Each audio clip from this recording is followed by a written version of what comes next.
All right. Good afternoon, or especially good evening, ladies and gentlemen. It is extremely dark outside. It is your boy Dat Vip. I'm your host tonight for online was it Dream and Play Street Fighter 6 tournament round 3. This is the third tournament that I've done so far. Woo wee, let's get it.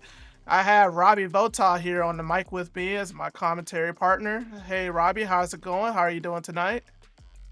Doing well. Thanks for having me back on. Excited to watch some more solid Street Fighter 6. Indeed, indeed. Yes, sir. So, yeah, we have 29 people that have entered for tonight's event. 29 is actually a pretty good number.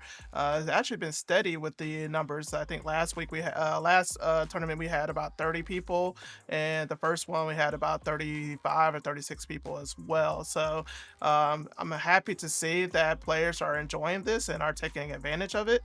And I appreciate all of you guys for being a participant of this as well. So, in case you haven't done this, just please go ahead and hit that follow button so you get that notification for whenever I go live and go stream. You can also follow Dream and Play on twitter.com or X if you call it, just so that way you guys get notified for whenever I host these type of events. So next time you want to join in, you'll know and be ready for it. So yeah, so I don't know if you've been keeping up lately with all the Capcom Cup World Warrior qualifiers, Robbie, but man, the West Coast qualifier was exciting.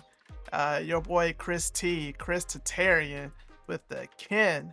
You know, everyone's been saying Ken this, Ken that. Ken's not as good anymore. Ken's whatever nowadays. You know, reuse the hot stuff. But Chris T took it over nephew and Chris CCH to qualify for Capcom Cup. Man, it was awesome. I know. Did you get a chance to watch it at all? I've seen bits and pieces of it kind of circulating around social media. I haven't had a lot of time to watch some of the last events of the year, but yeah, from what I've seen and what I read, it's been pretty good. And to your note, it's not everybody, that says saying things about Ken or maybe a little down on the character. I mean, even Daigo is like, oh yeah, I think Ken is quite weak right now Hmm. in in, Yeah. in the current meta. So it's one of those things where Ken is, in my opinion, he has truly settled in to where he is supposed to be in the tier list of Street Fighter. He is supposed to be jack of all trades, master of none, and I think he does pretty pretty good at playing Street Fighter 6. Yeah, so like when the game first came out, everyone was complaining about Luke and Ken, right? Those were the top two Shadow characters during season one of Street Fighter 6. And now that has changed with all of the new balance patches and updates that the game has received over the time period, where Ryu is now the dominant character and Terry Bogard is up there as well. And so you don't really hear Ken's name all that much. However, I mean, Ken is still good. Like I still believe that Ken can put in work and can do a Well, lot of damage. But Chris T with though, he played extremely well. He came in prepared, studied the game plan, knew what to do, knew how to beat both Chris CCH and nephew. So it was awesome. You got to go back and watch. yeah, Chris has a lot of experience playing with nephew and vice versa, and he has a lot of very specific anti-jury tech that nephew's well aware of. So it's one of those matches you watch, and you might watch from home and go, this is different. This is like they're doing some different stuff, Mhm. etc. But that's just how they play so much. But the ultimately, and this is what's going to lead into a lot of the conversation tonight as we watch these matches unfold, Yes. is it is the meta has changed. Talk about season one Luke, season one Ken, definitely strong characters when the game came out right out of the box. Um, but the meta has shifted, and the highest level of play has kind of shifted more from, yeah, crash medium kick drive rush, still a very strong tool, Hmm. still very applicable in a lot of approaches in the game. Yes. However, it's not necessarily um, the drive rush. It's what you got behind it. What I mean behind that is how good is your character at attacking the drive gauge bar.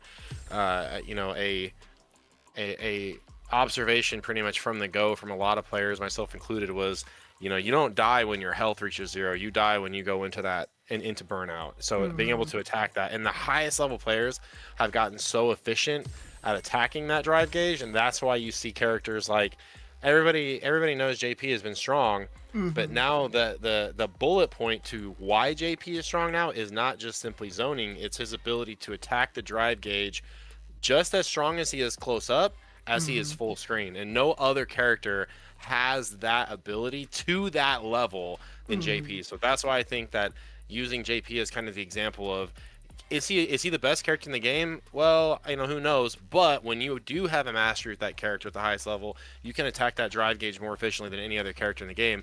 And I always talk about effort versus reward. Every character has an effort and a reward ratio. And we talk about, if the reward here is burnout, JP's got like basically 1 effort to 3 success. Whereas Hmm. a character like Luke or Ken, now going back to those early game favorites, they're probably more like a 2 effort to 1 success ratio. Ken's got, Hmm. he's got Genrai kicks, then that, and those types of sequences can really build up drive gauge chip. But you can perfect parry the second part of that. Correct. Or Hmm. if you don't, or if Ken wants to just let the first hit of the Genrai kick go, if you're not spacing it correctly, you could get punished. And then you look at Luke. Luke has even some arguably less opportunity to cause that drive gauge damage because he doesn't really have those tools. He kind of operates on a burst damage kind of ability, the same way like kind of Cammy does. So it's just Hmm. a matter of perspective, and you know, Yeah, so so back to and what it's you're saying about the drive meter, right? You're yeah, right. The drive meter is essentially another life bar, and JP is definitely a character that can burn you out. And Ryu is another example of a character I would say that is very good at burning you out, just blocking his specials and blocking his normals and stuff like that. And so you're yep, right in your point. It's like with Ken, now I think a lot of people got used to pairing his specials, knowing when to counter his normals and stuff like that. So you're right. Like Ken is not up there anymore of that tier list at the highest level because those players have now gotten so comfortable in that matchup. Like there are only a select few Ken players that can reach that heights. You still have Takedo, you still have Angry Bird, and now you got Chris T in the mix too. So, well, but and Angry Bird's mhm, on Akuma now, and yeah. Ryukichi is on JP now. Hmm. So again, you go back to keeping that perspective in mind. Yeah. He is a jack of all trades, but master of none.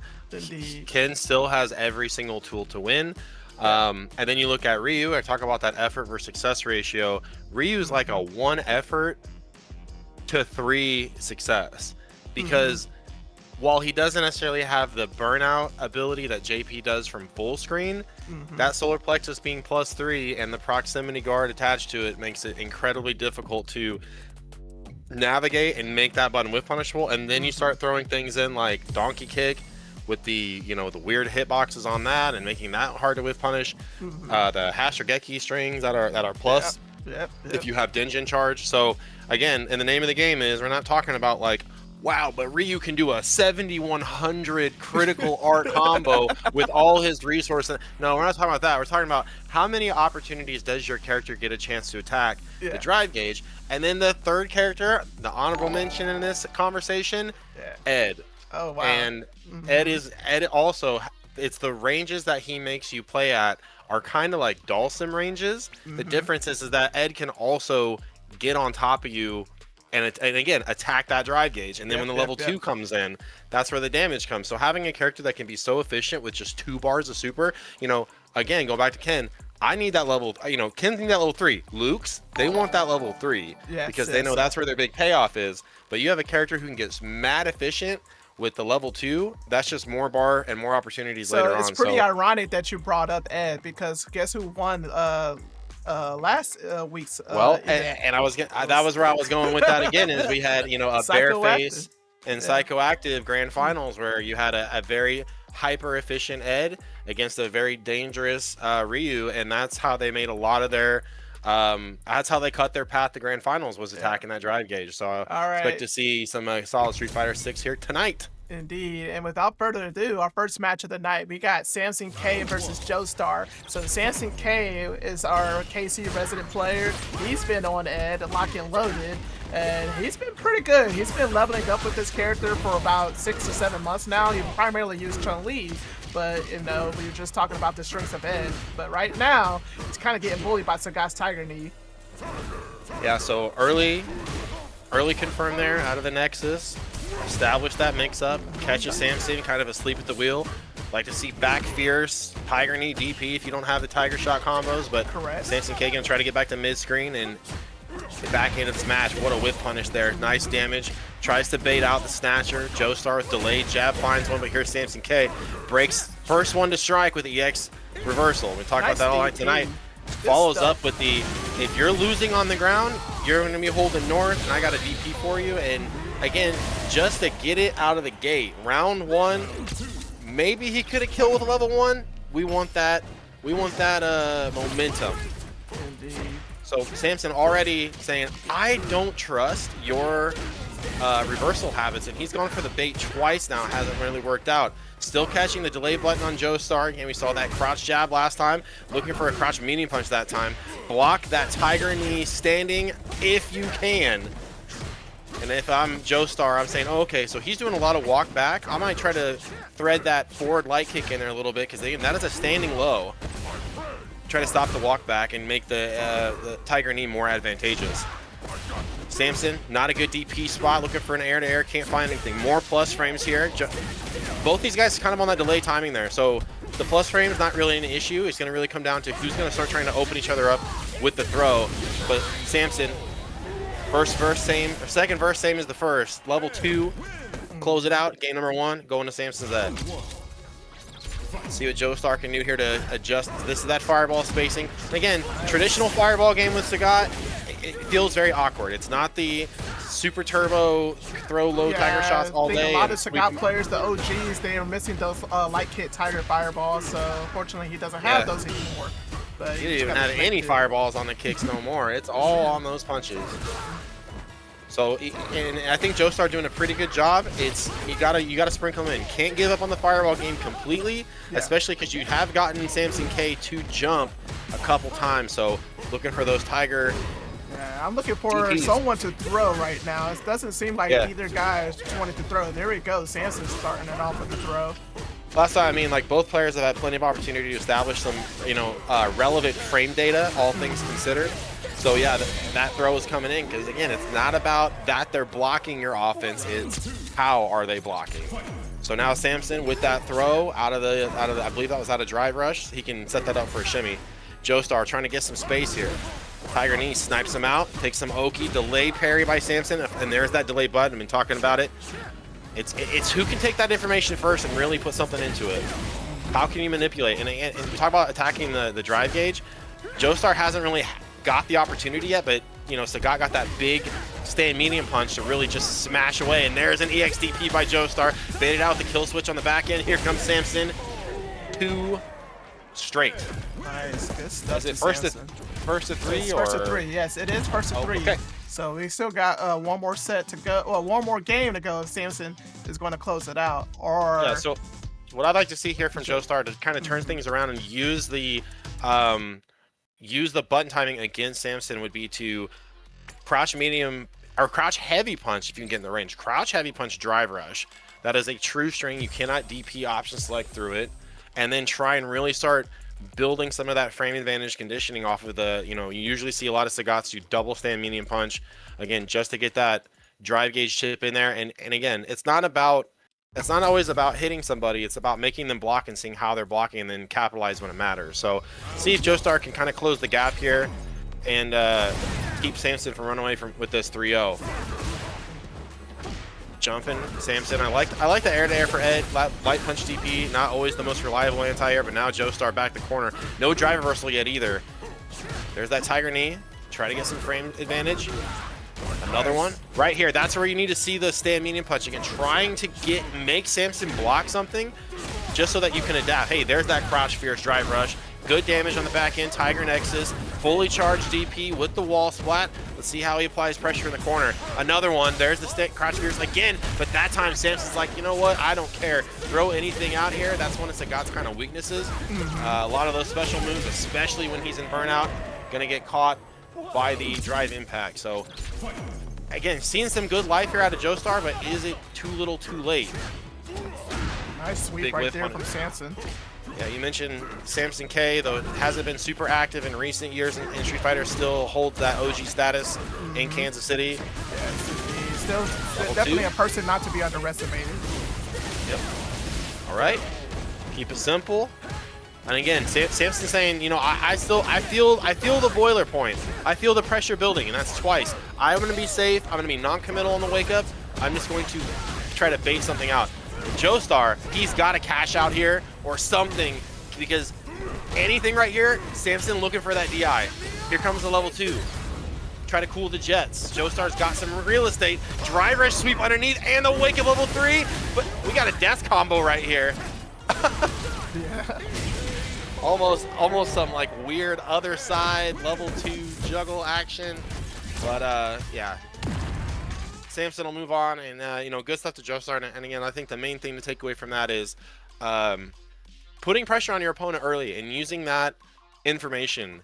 And to speak on, you know, Samson's success with that same kind of idea was, I'm gonna knock you down, and I'm gonna go for the bait, the first play of the game. You talk about this in professional football about, you know, first play of the game, throw the ball up the field, because like the worst pattern you can do is run, run, throw. It's really easy for the defense to adjust to that. Same idea in Street Fighter, although Samson looking for that kind of on the other side where he's like, you know, I'm gonna bait throw. I'm gonna hold off on that EXDP. I'm gonna hold off on that EXDP, and that's confidence in neutral. So, So, good yeah. stuff, and a lot of takeaways, right? To kind of, you know, improve on the game and get better overall. Let's see here. So yeah, so Samson takes it 3-0, and now we're gonna get our next matchup here. We're gonna have Station, former resident of KC, who's now moved over to Buffalo. He lives in Buffalo, New York now. He's gonna go up against Menax. So Station versus Menax is gonna be up next. And right now, we're trying to get everything situated here with the bracket. Just want to let everyone know, just as a reminder, saying, hey, if you guys are going to be playing, before you play your match, check in on StationFGC. Because if you don't check in, it's going to automatically DQ you. I cannot control that. That's StationFGC. So if you're going to check in, if you're going to play before you start your match, you want to make sure you check in. I think there is a setting somewhere though, buried deep in the StationFGC BS, where you can turn that off. But yeah, StationFGC, you know, trying a little too hard to, you know, to run things for you. So when Station lived in Kansas City, it was Street Fighter V era, and he played Cammy pretty much the whole time that he was able to come out. And I see a Honda on screen. Yes, so this Honda is a very interesting, good interesting change up here, or maybe not. Oh, changing player side. So yeah, Menax and Marissa, and we saw Honda for Station. Okay, looks like they're gonna keep it going. So the immovable object meets the unstoppable force, kind of how you want to look at this matchup. Both these characters are going to kind of be trying to accomplish the same goals. Armor moves on Marissa, butt slams, headbutts on Honda. So see how these guys go. Early on, steady neutral. You're looking for that neutral jump, and already command grab established by Station there. So Smart something stuff. that I know, because I've had experience playing against Station, that he definitely loves to go for the Honda command throws. He's one of those characters that if you got a command throw, he will put you in those 50-50 blenders. But right now, he's not even getting a chance to do so. Menax is just mauling him. Yeah, but the opening granted himself, said, here's the key to the city. Station back into it, got to see some damage here. Might go for the kill. He's got an extra bar. Sumo stomp, not going to be enough with the scaling. Oh, level 1, never mind, shut my mouth. Very optimal by Station there. Said, you know what, I'm going for the burnout. I got one left in the chamber. Let's go ahead and seal it in. So command grabs, been kind of established on both sides. Station trying to take advantage of that scramble situation right there at the point blank. Huge, heavy punch by Menax, and the knockdown. This is Oki. Checks the back, or is the walk back. Another command grab sniffed out by Station. So Menax is gonna have to make a critical decision-making point right here, where will they pivot off the command grab? And look at that, the armor off the box up, beating the DI, and still marching, trying to literally run away from this. And another whiff DI by Station right back to it. Minus, not in burnout though. 2 bars here. Just in time, super killer head ram. That's one of my favorite level 2s in the whole game. It's brutal. That level 2 does a lot more damage than you think. Yeah, very, very strong. And there's a lot of information both these players have been able to absorb so far. Namely, and again, like I said, I think it's going to be really important. Will Menax stay on the command grab? And he's just answered that question right there. So nice little setup too. And again, Station was saying, I'm going to read button, then hold up. And instead, this time, Menax like, cool, I'll just find a different way to grab you then. Like, you can't hold up forever. Station, trying to get back here. Next hit's going to win. Another DI parried away in the corner, but regular throw to seal the deal. We're going to get that P no matter what. Menax looking... Maybe that's all they needed, again, on the command grab. Nice hand kick. Forward roundhouse. Great range. Kind of a... Hey, F you, buddy. And speaking of F you, buddy, let's put that stop sign right on you on that drive rush. That crouch medium punch by Honda. Option select on the Gladius. Stand just outside of it. Hold the parry. If it whiffs, you can drive rush in for punish. If you get the parry, well, no harm, no foul. Perfect parry, even better. Station doing so much damage with this Oki off the butt slam. We call that a little eye for an eye. Perfect for perfect. Nice, nice. So it does seem like both these players, a lot of momentum, a lot of snowballing in terms of offense. And you see right there, Station taking that hit means he's trying to hold up. He does not want to get command grab. Unfortunately, though, he got hit and got bodied, and now the level 3 connects. And now Station's going to be living on a prayer. I believe it's going to be guess or game here. Yeah, not quite, not barring. But again, Station is holding up. He does not want to get command grab. It's basically like what I tell grappling players all the time. The other guy is going to be so much scarier. Is always so much more scared of you than you should be of them. And like Station right now is like, I do not want to get command grabbed at all. That's like the worst thing could happen. Even though Marissa deals damage in spades. So we see if he changes up the defense a little bit here. Plus frames, catches the low, butt slam Oki with the mix here. Again, a little crouch short tick reset on that Oshio throw that time around. Nice neutral jump. Got the shimmy going. Yeah, I was gonna say he should have enough with down forward roundhouse. So again, a lot of information going back and forth. It's kind of, you know, whoever gets rolling first, probably gonna take the round. Menax fights one forward, medium punch, finds a mark. Here's the Oki. Again, Station just is so, I mean, I don't know what else to say, scared of getting command grab that he's just not going for the, he's not looking to block. Delay parry. Yeah, delay parry works out. Air to air is what you like to see. Both these characters, big body. Wow, man. Honda's fierce. Yeah. It's just a stop sign. Yeah, so now Station trying to work on conditioning of his zone, again attacking that low, but Menax already established the low earlier and says, you know what, and can try to down back, here comes that overhead. Good, so Menax already adapting, saying, okay, you like to hold up, you like the neutral jump, kind of treating it to how old school games dealt with like kind of Balrog dash punch, kind of neutral jumping a lot, and trying to get them to commit to that forward movement. Menax again, making that forward medium punch really sing here. A lot of damage, go ahead and cash out. Says, not only do I want you in the danger zone, I also would like to get back up into the green. So Station looking at a critical art here. Let's see how he can get there. But uphill battle for sure. Nice frame advantage. And Menax is sending him out. A lot of things right there. Number one, it was a reset. Number two was a command grab. Number three, it was a perfect. So there's a lot to change in there. Just like I said, Menax, will he give up on the command grab? Now I think it's on Station to make a defensive adjustment and say, will I start blocking? Will I live and die? Because again, these straight hits are coming from trying to jump away. Yeah, you're absolutely right. Like, and now I'm going low. You trying to walk out of command grab? I'm going to click the feet. I'm in the front now. Frame advantage all day. Yeah, Station is holding up. He is going to die by holding up. And you start to see, like, what would you rather take? Command grab by I almost said Manon or something, Manat, but nice Marissa, or would you take a charged up heavy punch out of a drive rush? First block sequence, I think, of this round for these guys. Nice. Level one. Level one. Yeah, breaks that DI. Menax, I like that though, because like Menax has like I have come high, low, command grab, everything in between. If you don't, but he jumps out He again. jumped So that's again. what I was saying is like, Station's at the point where either you commit to the bit or, you know, Are you gonna lose? you full sail, go a different direction. That space right there. Ooh, nice bat dash from Menax, man. Station was Yeah. hungry for that command throw. Yeah. All right.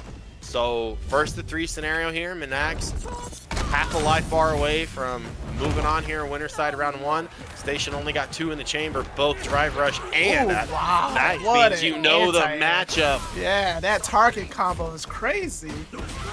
Yeah, every single character for the most part has an ability to dismantle Honda butt slam via air to air. Most characters. And I will say that is the weakest part, probably the most frustrating part of piloting Marissa is her anti-air options. So Menax really knowing that matchup, knowing that little nuance says a lot about their competency with the characters. So good stuff.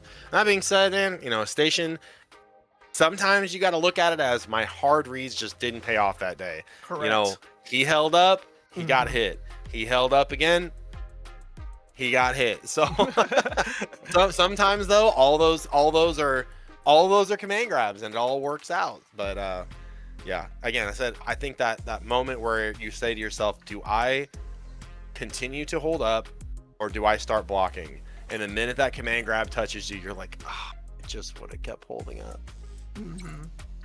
All right. So next match we have. Get MangoMan out of here. Next match we're gonna have Psychoactive versus Bmaine. Getting ready to send an invite out to those guys. Yeah, MangoMan was a little too early. Yeah, he probably wasn't paying attention. He saw Quote's message and thought it was him next, but no, it's gonna be Psychoactive versus Bmaine, our defending champ.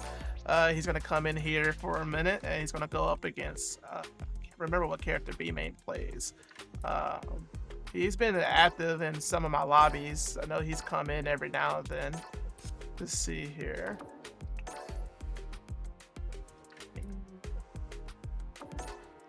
Here we go. Aki, that's who it was. Aki. Alright, cool beans. Let's go ahead and get that lined up as well. So yeah, so Psychoactive defeated BearFace 2 weeks ago. Let's see here. Yeah, no, it is Bmaine. Yeah. Yeah, so this is the part where we'd play the replay, the highlight reel, if you will, from Psychoactive's run last week. Yes. Very climactic grand final set between him and St. Louis's BearFace. And that ended in Psychoactive pulling out the he had to reset the dream bracket. combos. Yeah, pulling out the dream combos in order to take down BearFace's modern Ryu. So It was very a nice exciting adaptation. stuff. I believe it was 3-2 was the final score, and I think it was 3-2 both sets as well. So it came down to the wire. It was very entertaining. If you haven't, please go back and watch it on the YouTube channel. What's going on, Integra? right. Appreciate you for tuning in. It's all good. So we got this. We got the swimsuit Aki and the classic Street Fighter V Ed here. So in Psychoactive, to last DAP bracket champion, seeing him go to work today against B-Man's. So a lot of movement early on with the drive rush, trying to build up that frame advantage, trying to build up that conditioning, get it established early on. Psychoactive in the corner, testing the waters on the jump, still poison chipping away here. She should be able to get the pop. There it is. Oh, looking for some more damage on the heavy fireball, but chewed up in the scramble. Fake little safe jump option there. Psychoactive trying to run it back. Huge stand fear. So a big hallmark of the offense is just right there. What you saw was I'm gonna back off and put a big stand heavy punch on you. See if I can exploit the throw timing early on. But Bmaine, very solid in the defense. Hasn't missed an anti-air yet. Using that stand roundhouse. Ooh, there's the whip punish there by Psychoactive. Big stand fear. Damage on the back end, plus frames. If you've held back long enough, let's put hands on you. Oh man, I tell you, the DP or quote unquote the anti-air efforts from Ed get a little suspect at times. in terms of frames, it is not a typical like Shoryuken. Bmaine takes control of the corner. Coward crouch. Goes low that time. Solid defense by Psychoactive. I think that is the third safe jump scenario he's been put in already here in game number 1. Managed to defend it every time. Trying to get something out. Scramble situation again. Both players kind of hitting that panic button. Again, a lot of information to take in about how does my opponent handle these stressful situations. Cools down, but let's get that damage off. Any damage is enough to Aki to get rid of the poison if you have the debuff. Your health ticks away literally by the seconds. Plus frames again. Bmaine opened up on that third button timing. Here comes the safe jump from Psycho. And the whole time you're watching these pressure sequences and Psychoactive just hammering away at that drive gauge, you've got to keep in the back of your head, are they trying to lead me down this path to get DI? What is my offense building towards? Bmaine, straight hit, counter hit roundhouse, gets it started. Another safe jump again. That time got caught holding down back here. Bmaine in great position. Overhead reset in the midnight hour to pull that one way ahead. So interesting dynamic. When you go for that overhead kill sequence in a 1st to 3, you've done it now in the first game. So maybe you put that in your back pocket. Maybe the next time next game or so you go, you don't bring it out, and the other player has got to be thinking every time she lights up green, I have to be worrying about that overhead. Psychoactive adjusting that frame trap, looking for the low, finds it. Bmaine right back into it, but we're lighting up blue all day. So I got Psychoactive holding the corner. There's that button timing again. Really relying on those frame traps, really saying, I think I know your button timing. That time, Bmaine weathers the storm. Still, uphill situation to go here at 65 seconds. Psychoactive just death by 1,000 cuts here with the flicker. Bmaine trying to get out, plus frames, and Psychoactive says, I am more than willing to take that throw, but I will not take the meaty, the DI. So, that was an answer that no one really does all that often against Aki's drive rush on the roundhouse, the DI, because, it does have a lot of recovery, and it's only 2 hits. I think it's scary to do it because a lot of Aki's will, go with either the, I can't remember if it's forward medium punch, or they'll go to something a little less committal. Correct. But smart on Psychoactive made a hard read and it worked out. Speaking of hard reads here, Bmaine first to strike in the shimmy sector. A lot of bar here, probably hang on to it. I said there's that overhead again, but that time Psychoactive is like, nah, I've seen that before. I'm gonna chill on that. So let's see if Bmaine, level 1? Yes. Let's see if Bmaine, now that he's landed an overhead, now that he's had an overhead block, let's see if he can evolve that offense and maybe start striking in some lows. Aki, not really a whole lot of good damage, does not have the typical crouch medium kick cancels you're used to seeing in a lot of characters, but plenty of ways to punish somebody for walking back. Speaking of that, my goodness, that drive rush roundhouse punish counter, he might have sat back in his seat for a second because I wasn't expecting to see punish counter on that, but straight hits matter. Delay parry works out again. Combo scaled down quite a bit. I thought we might have saw the ping reset right there off that stand light kick, giving people nightmares here locally. Shimmied himself that time. Yeah. That was really a cool read right there from him. Let's see if he got the ping combo. He doesn't, but it doesn't matter because he gets at least some good damage. Yeah, I think Psychoactive's at a position where he's like, I can trust my neutral here. I've earned a lot of opportunities that I can now capitalize, and I think I can save the rest of my meter. So again, Bmaine, 3 bars, just now back into the green. Psychoactive gonna make sure stays out of it, not for long though, trying to bait something out, nobody home. So delay parry established, delay throw established, and Psychoactive can just kind of chill. Doesn't have to do anything big right here. And notice that Psychoactive always trying to set up for I know you're looking for that desperation jump.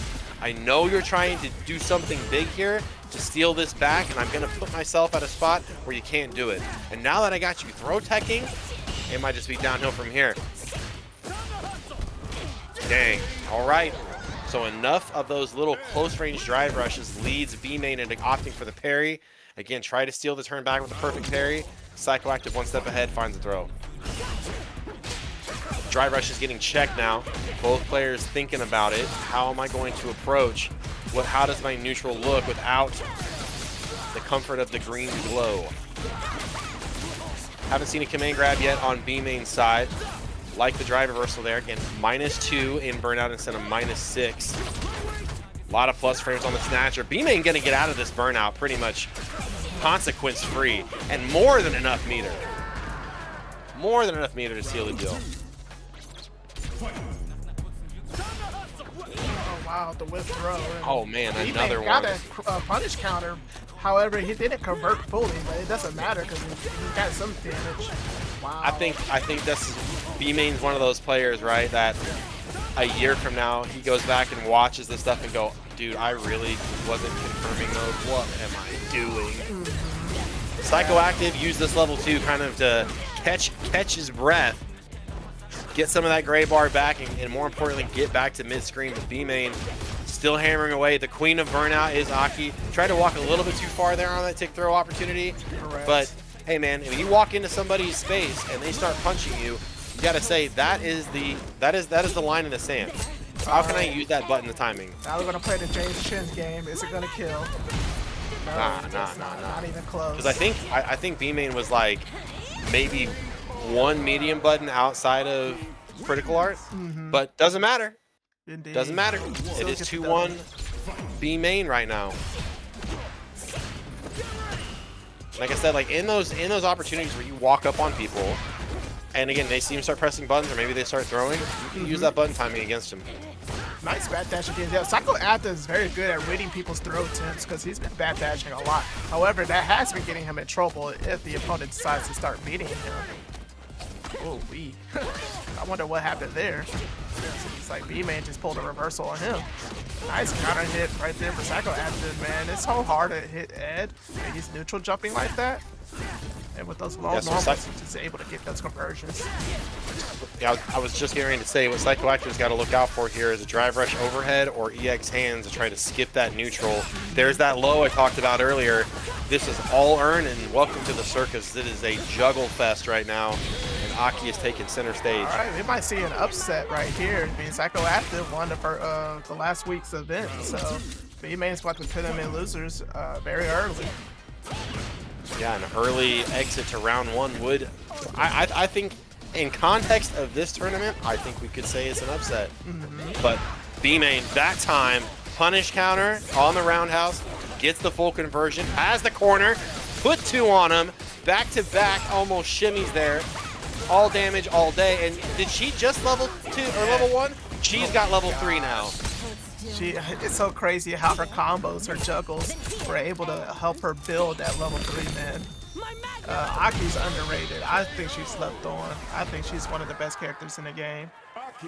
Well, it's hard to say that when Maya's right there, and Maya doesn't take like any. I talked about effort success ratio.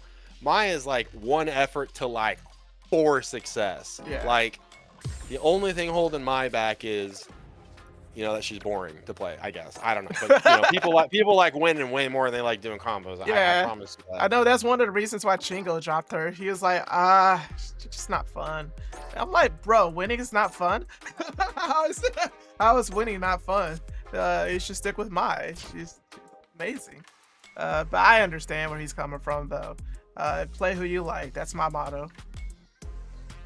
All right, so I mean, next it took me up. 45 minutes to get her to master rank, and I didn't even do an Eber trial. I was like, where's the fireball? Where's the DP? Okay, I'll figure the rest out as we go. Indeed. All right, so next up, you're going to have MangoMan versus Barcode. MangoMan is one of our heroes out here in the Midwest, in Kansas City, or one of our top players. He's definitely made a name for himself. I'm hyped for this man. I love to see his growth. I love to see him continue to get better and better each week. Then we also have Barcode. Since like we got an Oklahoma representative, since PickleStein is out here cheering for him in the stream chat. So let's go, let's get it. MangoMan, not a fan of this matchup. He knows he's got to get in early, stay in, and make this a living hell for Marissa. Correct. And that's what he's going for right now. Early damage, especially on that conversion on that jab. Pretty good. Looking to whip punish something. But Barcode sails out of danger, and he's got a nice setup for him here. Little delay on both sides. Gonna wait to see if you're gonna get DP. We're gonna wait to see what you're gonna do on wake up. 2 throws now, one of the command grab variety, and just like that, 3 situations later, and that's a dead Akuma. MangoMan in control for that entire round, and 3 situations, 3 right guesses, dead Akuma. That is how hard the pendulum swings in this match. And you cannot just sit back and be like, well, Akuma's so good, he's the best character in the game. Not when you're made out of paper mache. Oh, jab with punish though. MangoMan got to cut that combo short. I like Barcode already showing the backdash, and I don't want to deal with the throw loops. But Barcode, and the thing, will MangoMan press right here? Trying to bait something out, hammering away, plus frames. Barcode finds an opportunity. MangoMan again with a lot of these jab starters, gonna have to burn the meter in order to stay in there and get this momentum back on his side.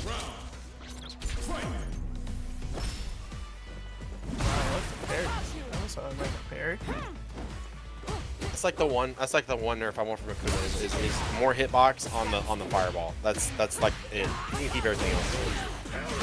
EXDP in the drive rush. So it's one of those things like as the defending player, you're like, you know what? I got hit by that. That's fine, but they're not getting those 2 bars back. And Barcode right now on the path to make sure that doesn't happen here. MangoMan 2 bars. Barcode wise to back off. Buffering on the hitbox is the level 1 MangoMan. Demon flip, stays plus, even when in burnout, air to air, don't want to give it the throws. It's coming out of the wire here. Does MangoMan have another level 1? He's got 1 left in the chamber. Can Barcode get back? Oh, the EX Superman punch with the miss DP. This is so scary right here. Oh my gosh, the Superman punch takes it. Wow.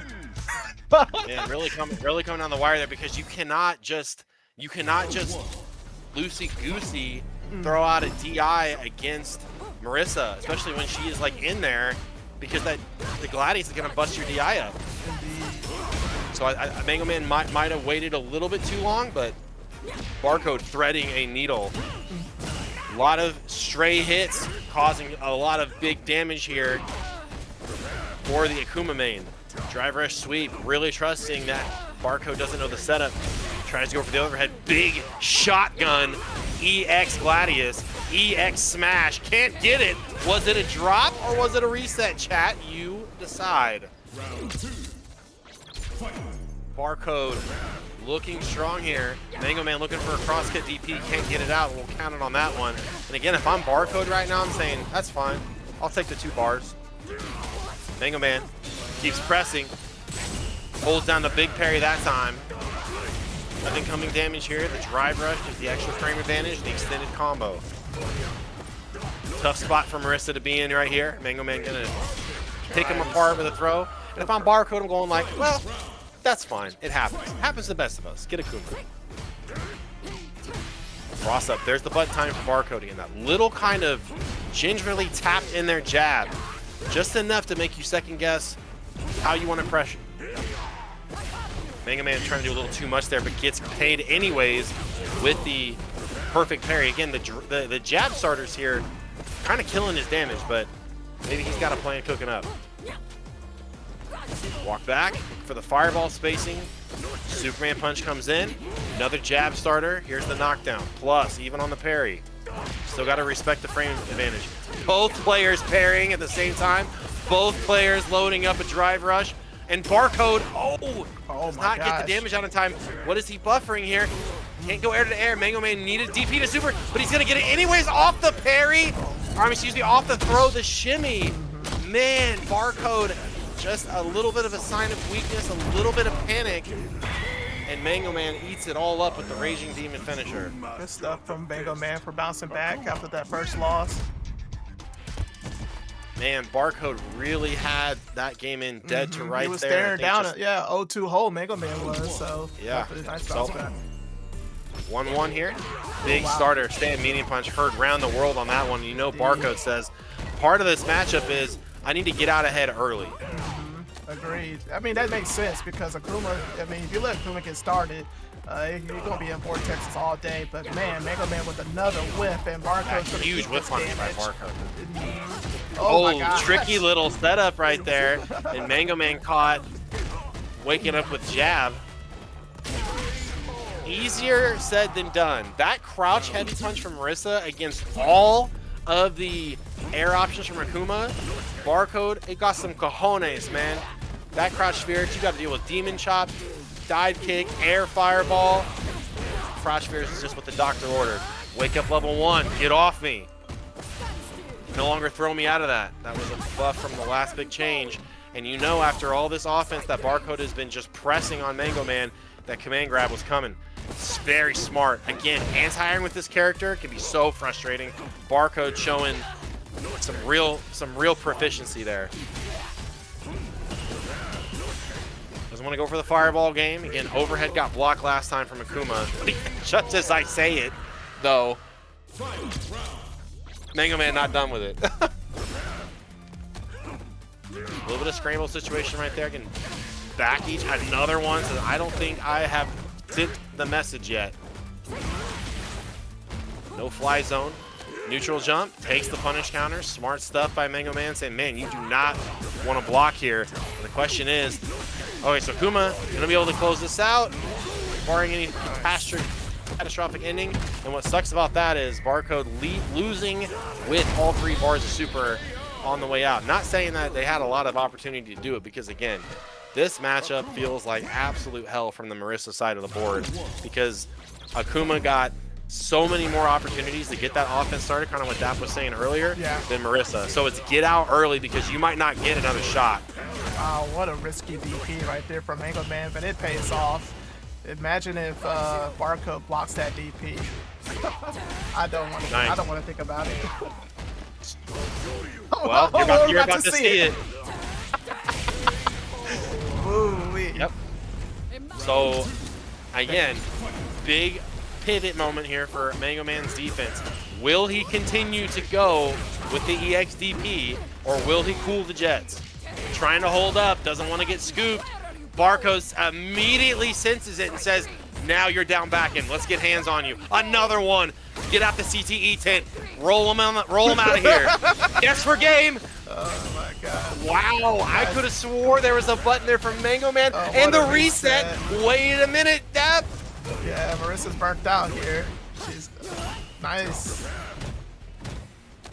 Man, MangoMan is really pressing here, trying to make sure that if he's going to DI, it's going to count. Cannot afford to take any stray Gladius damage. Wow. I'm telling you, the anti-air, it's frustrating as the Marissa player to deal with it. Okay, get in and stay in. 3 in a row. Taking the top knot. And again, like I said, MangoMan's still hanging in there with the EXDPs. So who's going to die first? Is it going to be a whiff command grab, or is it going to be an EXDP? Mashing the super in the middle of that. Not a bad idea. He was churning that butter for sure. Yeah, I mean, basically try to save those green bars. He might need a... Hey, there's a whiff throw. Nice shimmy right there from MangoMan. All right, what a bounce back right there from MangoMan. He was definitely looking at an 0-2 hole. But he prevented that from happening and decided, you know what? I'm pretty gross. I remember him telling me that the reason why he plays Akuma is because he likes doing flashy stuff, and he sure did a lot of flashiness in that set right there. Good stuff to MangoMan. Alrighty, so right now we're waiting on the winner between Happy Trees and Samson K. They should have been playing, but however, we haven't had the results posted in the Start GG page. So what I'm going to do is going to take a quick break here. Just want to let everybody know what's going on throughout our community. Robbie, you know, we got Top in the Shop out here in Kansas City. However, this week we're on break because of Thanksgiving. Just want to let everyone wish everyone a happy Thanksgiving. So we'll be back, I believe, next Thursday. Are we planning on having Street Fighter bracket or Tekken bracket next Thursday? Yeah, so we'll be back week after Thanksgiving with Street Fighter 6 bracket. Every other week we do bracket, then we do our dojo. Our bracket is our standard Capcom Cup Pro Tour rules, 2 out of 3 bracket, etc. payout, and then our dojo nights are free open play. So if you're in the Kansas City area and you're looking to level up your Street Fighter game, no better place in the Midwest to come out and learn these games and play with us. Again, week off this week for Thanksgiving, so Tekken will have back to back. Well, Tekken just had a bracket, so Correct. yeah, so they'll come back on Dojo, so we'll be all right. But Hmm. anyways, yep, top in the shop, long trending local in the Midwest, and we'll be back after Thanksgiving. Indeed. And then we also have this tournament out here in Omaha, Nebraska, the Infinite Oasis. Tournament actually is going to be a couple of days after Thanksgiving. I know one of my good buddies, Plight, is one of his regular tournaments that he attends, and he's just asking for a lot of players to come out there to Omaha. They have a pretty thriving scene out there. I usually travel out there occasionally. Been there a few times. Riley, MangoMan, and myself, we've been out there several times. We plan on going back out there again, so definitely want to check that out. The bracket, you can actually register. I'm going to go ahead and put the link here in the stream so that way you guys can see. Make sure to check it out there. It's pretty fun, pretty nice event. All right, so yeah, so next up, we're going to have let's see here. PickleStein is going to be up next, but we're still waiting for that winner between Samson and Happy Trees. So yeah, let me see. Okay, so Samson did win. Wow, he beat Happy Trees. I don't know how I could call that an upset because Samson again is a very strong player, and Happy Trees though he has been dominating very well with Bison. He's been pretty good. He's saying the connection though, that Spectrum connection. I feel for Happy Trees. Definitely is upset with that. So yeah, let me go ahead and invite Samson, and PickleStein already got in here. Man, he knows what to do. I like it when a player actually knows the drill. Don't have to do anything for him and hold his hand. Let's see here. Samson K, there we go. Found you. Perfect. Yeah, let me go ahead and load up the scoreboard here.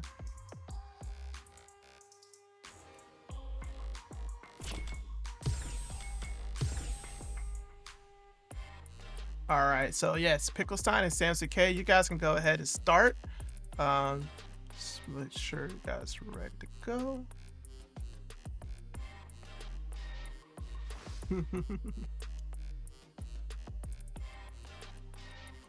All right, Samson K, Ed, PickleStein on JP. Like we talked about kind of in the pregame conversation, the highest level of the meta has moved towards how efficient are you at attacking the drive gauge. And that is I think JP is head and shoulders above the rest of the cast with his ability to do that. And again, he's so good at doing it up close. He's so good at doing it in full screen. Samson has already shown early that he wants to be more cautious in the early knockdowns, try to bait these DPs, and PickleStein has been known to let those EX amnesias rip. So let's see how this first knockdown plays out. Snatcher for the frame advantage. PickleStein back to the wall, still delayed parry, opts for the drive rush. Portal's on the board, drive rush to get off of it. Let's keep it off the... Wow, it was still just barely back there, enough to tag the back end of Ed's shoes. Nice check right there, crouch strong, such a strong option. A lot of active frames, great range. Samson now, minefield is up. Buttons being whiffed. Nothing yet. Too far away to get a full conversion here. PickleStein goes back to mid-screen. Perfect parry again. I know you want to get in. I know you want to drive rush. I know you want to try to bully me. But PickleStein been so good so far. 2 for 2 on checking the drive rush. Crouch medium kick again. Snipe out the walk back. All these little micro decisions. How did I win? How did I lose? Where is the other guy getting their damage? Samson seeing a lot of these parries. Try to open up the throw game, and there's a drive rush check of his own. And there is the first EX amnesia. PickleStein opts to get out of the corner. Shimmies himself though. Samson K with the backdash. See some damage here on level 2. Both Ed players staying a very reserved level 2 conversion. Wow, that snatcher all the way through that ghost. Trying to go for the instant overhead, nobody home. PickleStein just chilling right now. The delayed parry here in the neutral. Oh my Oh goodness. man, PickleStein with the nice missile shimmy jump. off. Yeah, and this is level 3. This is might gonna kill. be either dead or damn well close to it. It's gonna hurt. Oh no. Right. Alright, we still Little alive. But for how long? 2 bars and all that? That is exactly what the answer. doctor ordered. He would have either had to have been delay throwing right there to try to catch the DI or the perfect parry, and the threat of the portal hanging over his head like that meant I got perfect parry or die. Wow, clutch by Samson K, but PickleStein not out of it. Got the artillery ready. An actual missile battery here, projectiles at his disposal. Hops over the spike, Samson good damage, more importantly has the corner. Another one, 2 for 2. This time, throw, damage on the back end, gonna get a portal set up here. No, very good defense. It's like, again, how long can you block? You backdashed me last time. I don't think you got it in you to do twice in a row. These guys are just absolutely throwing buttons. And Samson with the side switch into the level 3. Interesting. All right, so awareness. yeah, it's going to be a good positioning right here for Samson. You just got to be careful of OD amnesia though, and he backs off because of the OD amnesia. But Yeah, I was gonna say being conservative. Last 3 times have been OD amnesia. Almost enough. GG's. Oh Next game. my gosh! Wow, PickleStein with the level 2 immediately. Make sure to protect themselves. Oh, yeah, you got the names backwards, my boy. I just flipped it up. Thank you, thank you, Riley. Appreciate it. Appreciate it. Huge jump in, no up snatcher that time. Now PickleStein.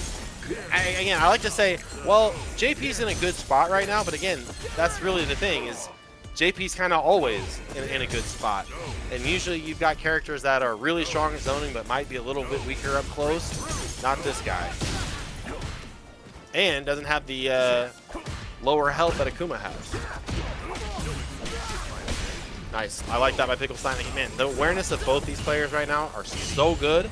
Saying, I will sacrifice my damage on my hit confirm to assure the burnout and make it easier. And if it's easier, that's less things I have to show my opponent, which means more stuff I can evolve later on. Samson K getting kind of chopped up in the timing here. Gets caught reaching. PickleStein about to say, time to reach. Jabbing his way in burnout, but man, still a threat is amnesia, even in the grayscale.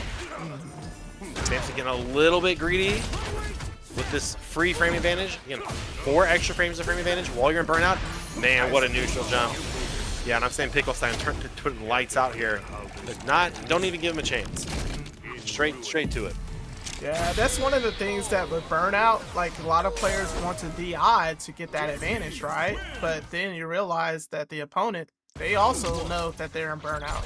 So they like to react with this neutral jump. Wow. PickleStein Full with a screen parry, full man. screen ghost, and still managed to get away in time. Wow, ridiculous. Samson just like holding up on that thing, like, please come out of parry, please come out of parry. Trying to drive rush under that portal, still a threat back there. Plus frames here, and we're right back to the mid-screen fight. That time, Samson K dialed it in. Man, and just a sliver off. At least PickleStein, you could sit there and go, well, at least he had to be in burnout to do that, but not even close. In fact, script has been flipped here. Well, down to the wire again. Talking about the burnout, of course. Samson knows he can't drive rush in. PickleStein been so good at contesting the green. He's got a spot now, though. Should be able enough to get at least 1 bar here. Yeah, that was a nice read right there from Samson. He knows that PickleStein was waiting for him to jump over those shadows, and he found his opportunity very well done. Yeah, there's a lot of great adaptation here from both these players. Full conversion. Portal, here comes the missile battery. No, sometimes you turn into a missile with a missile dropkick. Love that fake ghost point blank. Pay attention to that. Might see some very close range grappling here. What a absolute monstrous read by PickleStein. Just a casual walk up and say hello. Wake up the eye. Love to see it. Right out of Beta 1 weekend. Oh wow, the shimmy with the amnesia. Man, Yeah, JP is such a dangerous character. I remember I asked a JP player, it's like, I mean, what are you thinking when you have the portal out there? And they replied saying that they feel like a god because when the portal's out, you know, JP can pretty much do whatever he wants. The opponent has to respect it. That's the thing is like you also consider the fact that when you commit to parry, you also like can't move. So it's like yes, you parried, but you also haven't closed any ground. So unless it's perfect parry, it's going to be hard to get back into an advantageous situation. That's exactly what Samson's trying to do here. Get back to mid screen. Let's talk about it, but let's be optimal first and get the whole shebang.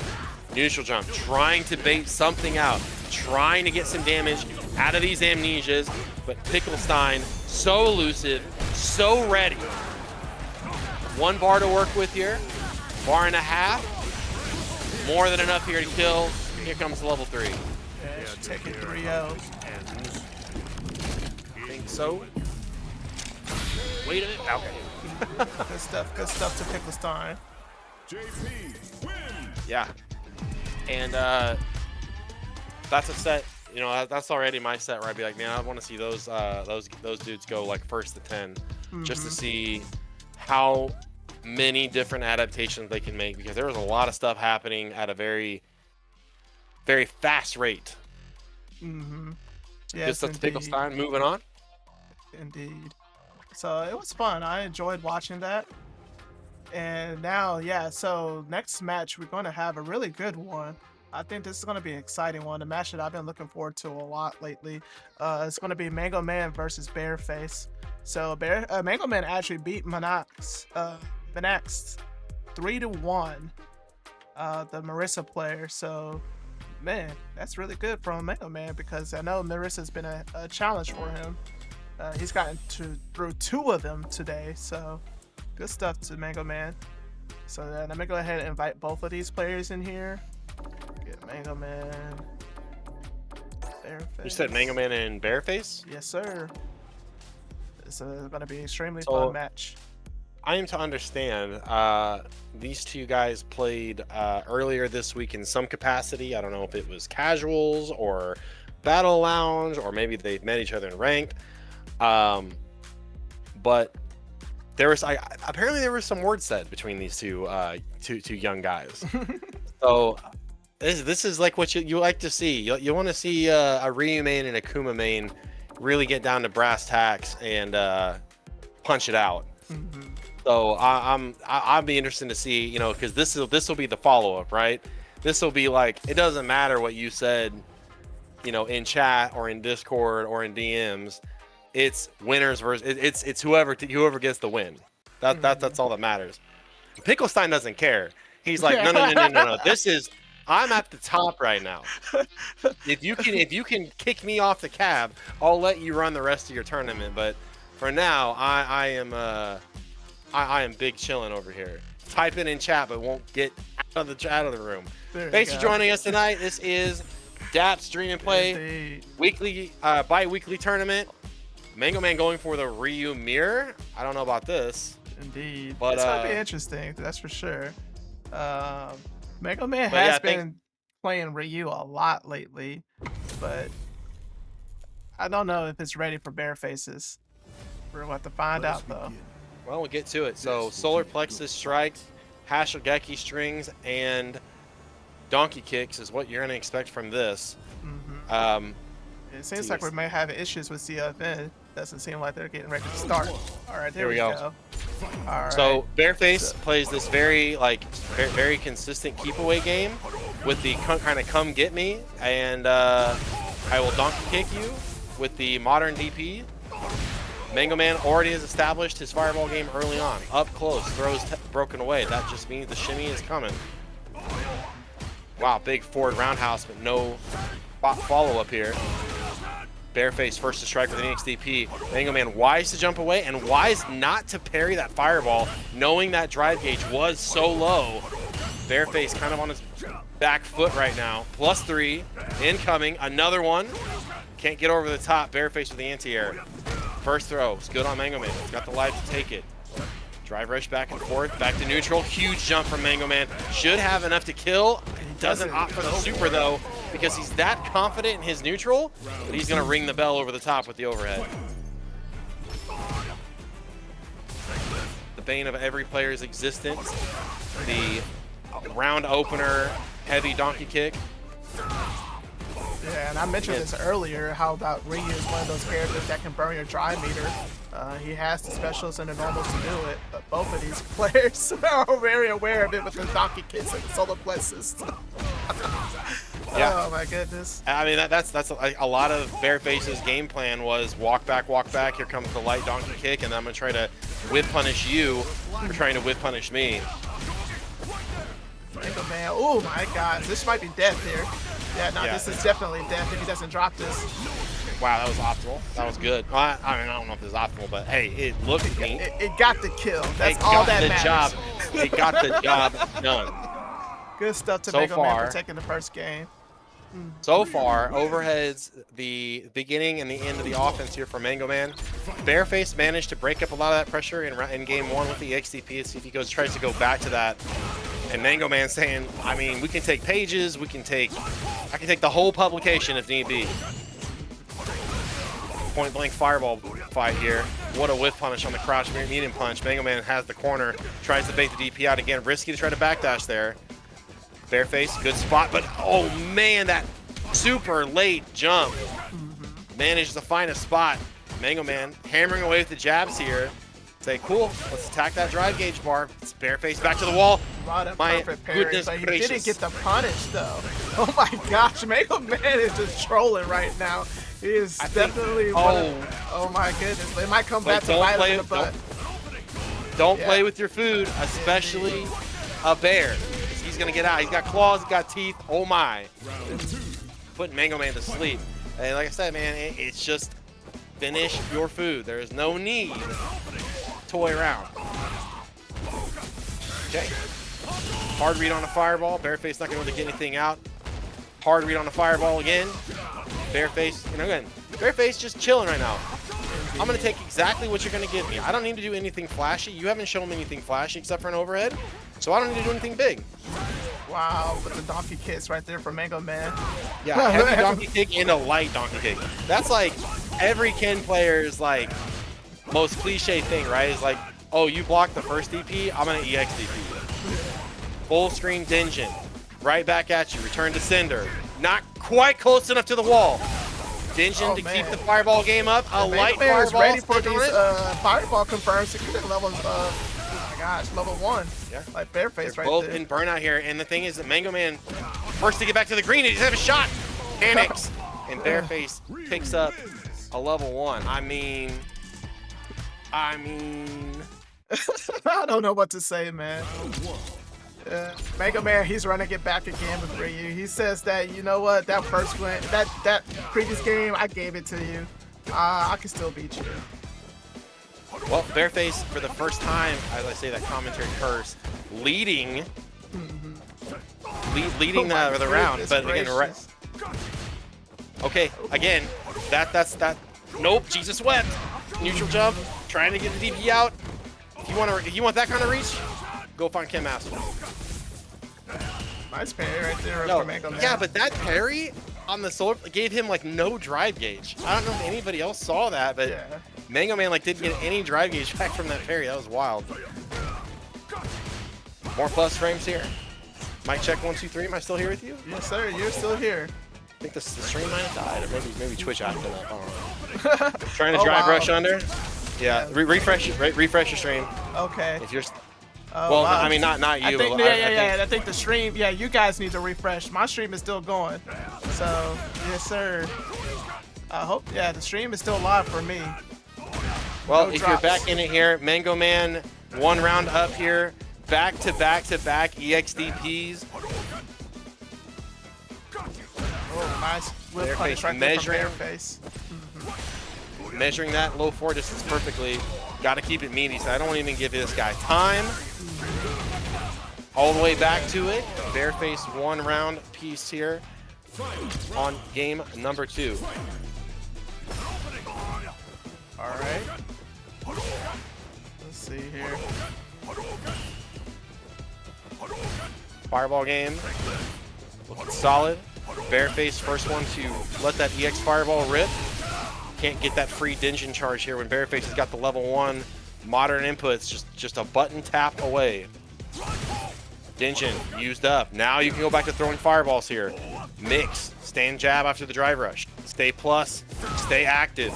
And this is where BearFace's main route, main strategy comes into play here. The walk back.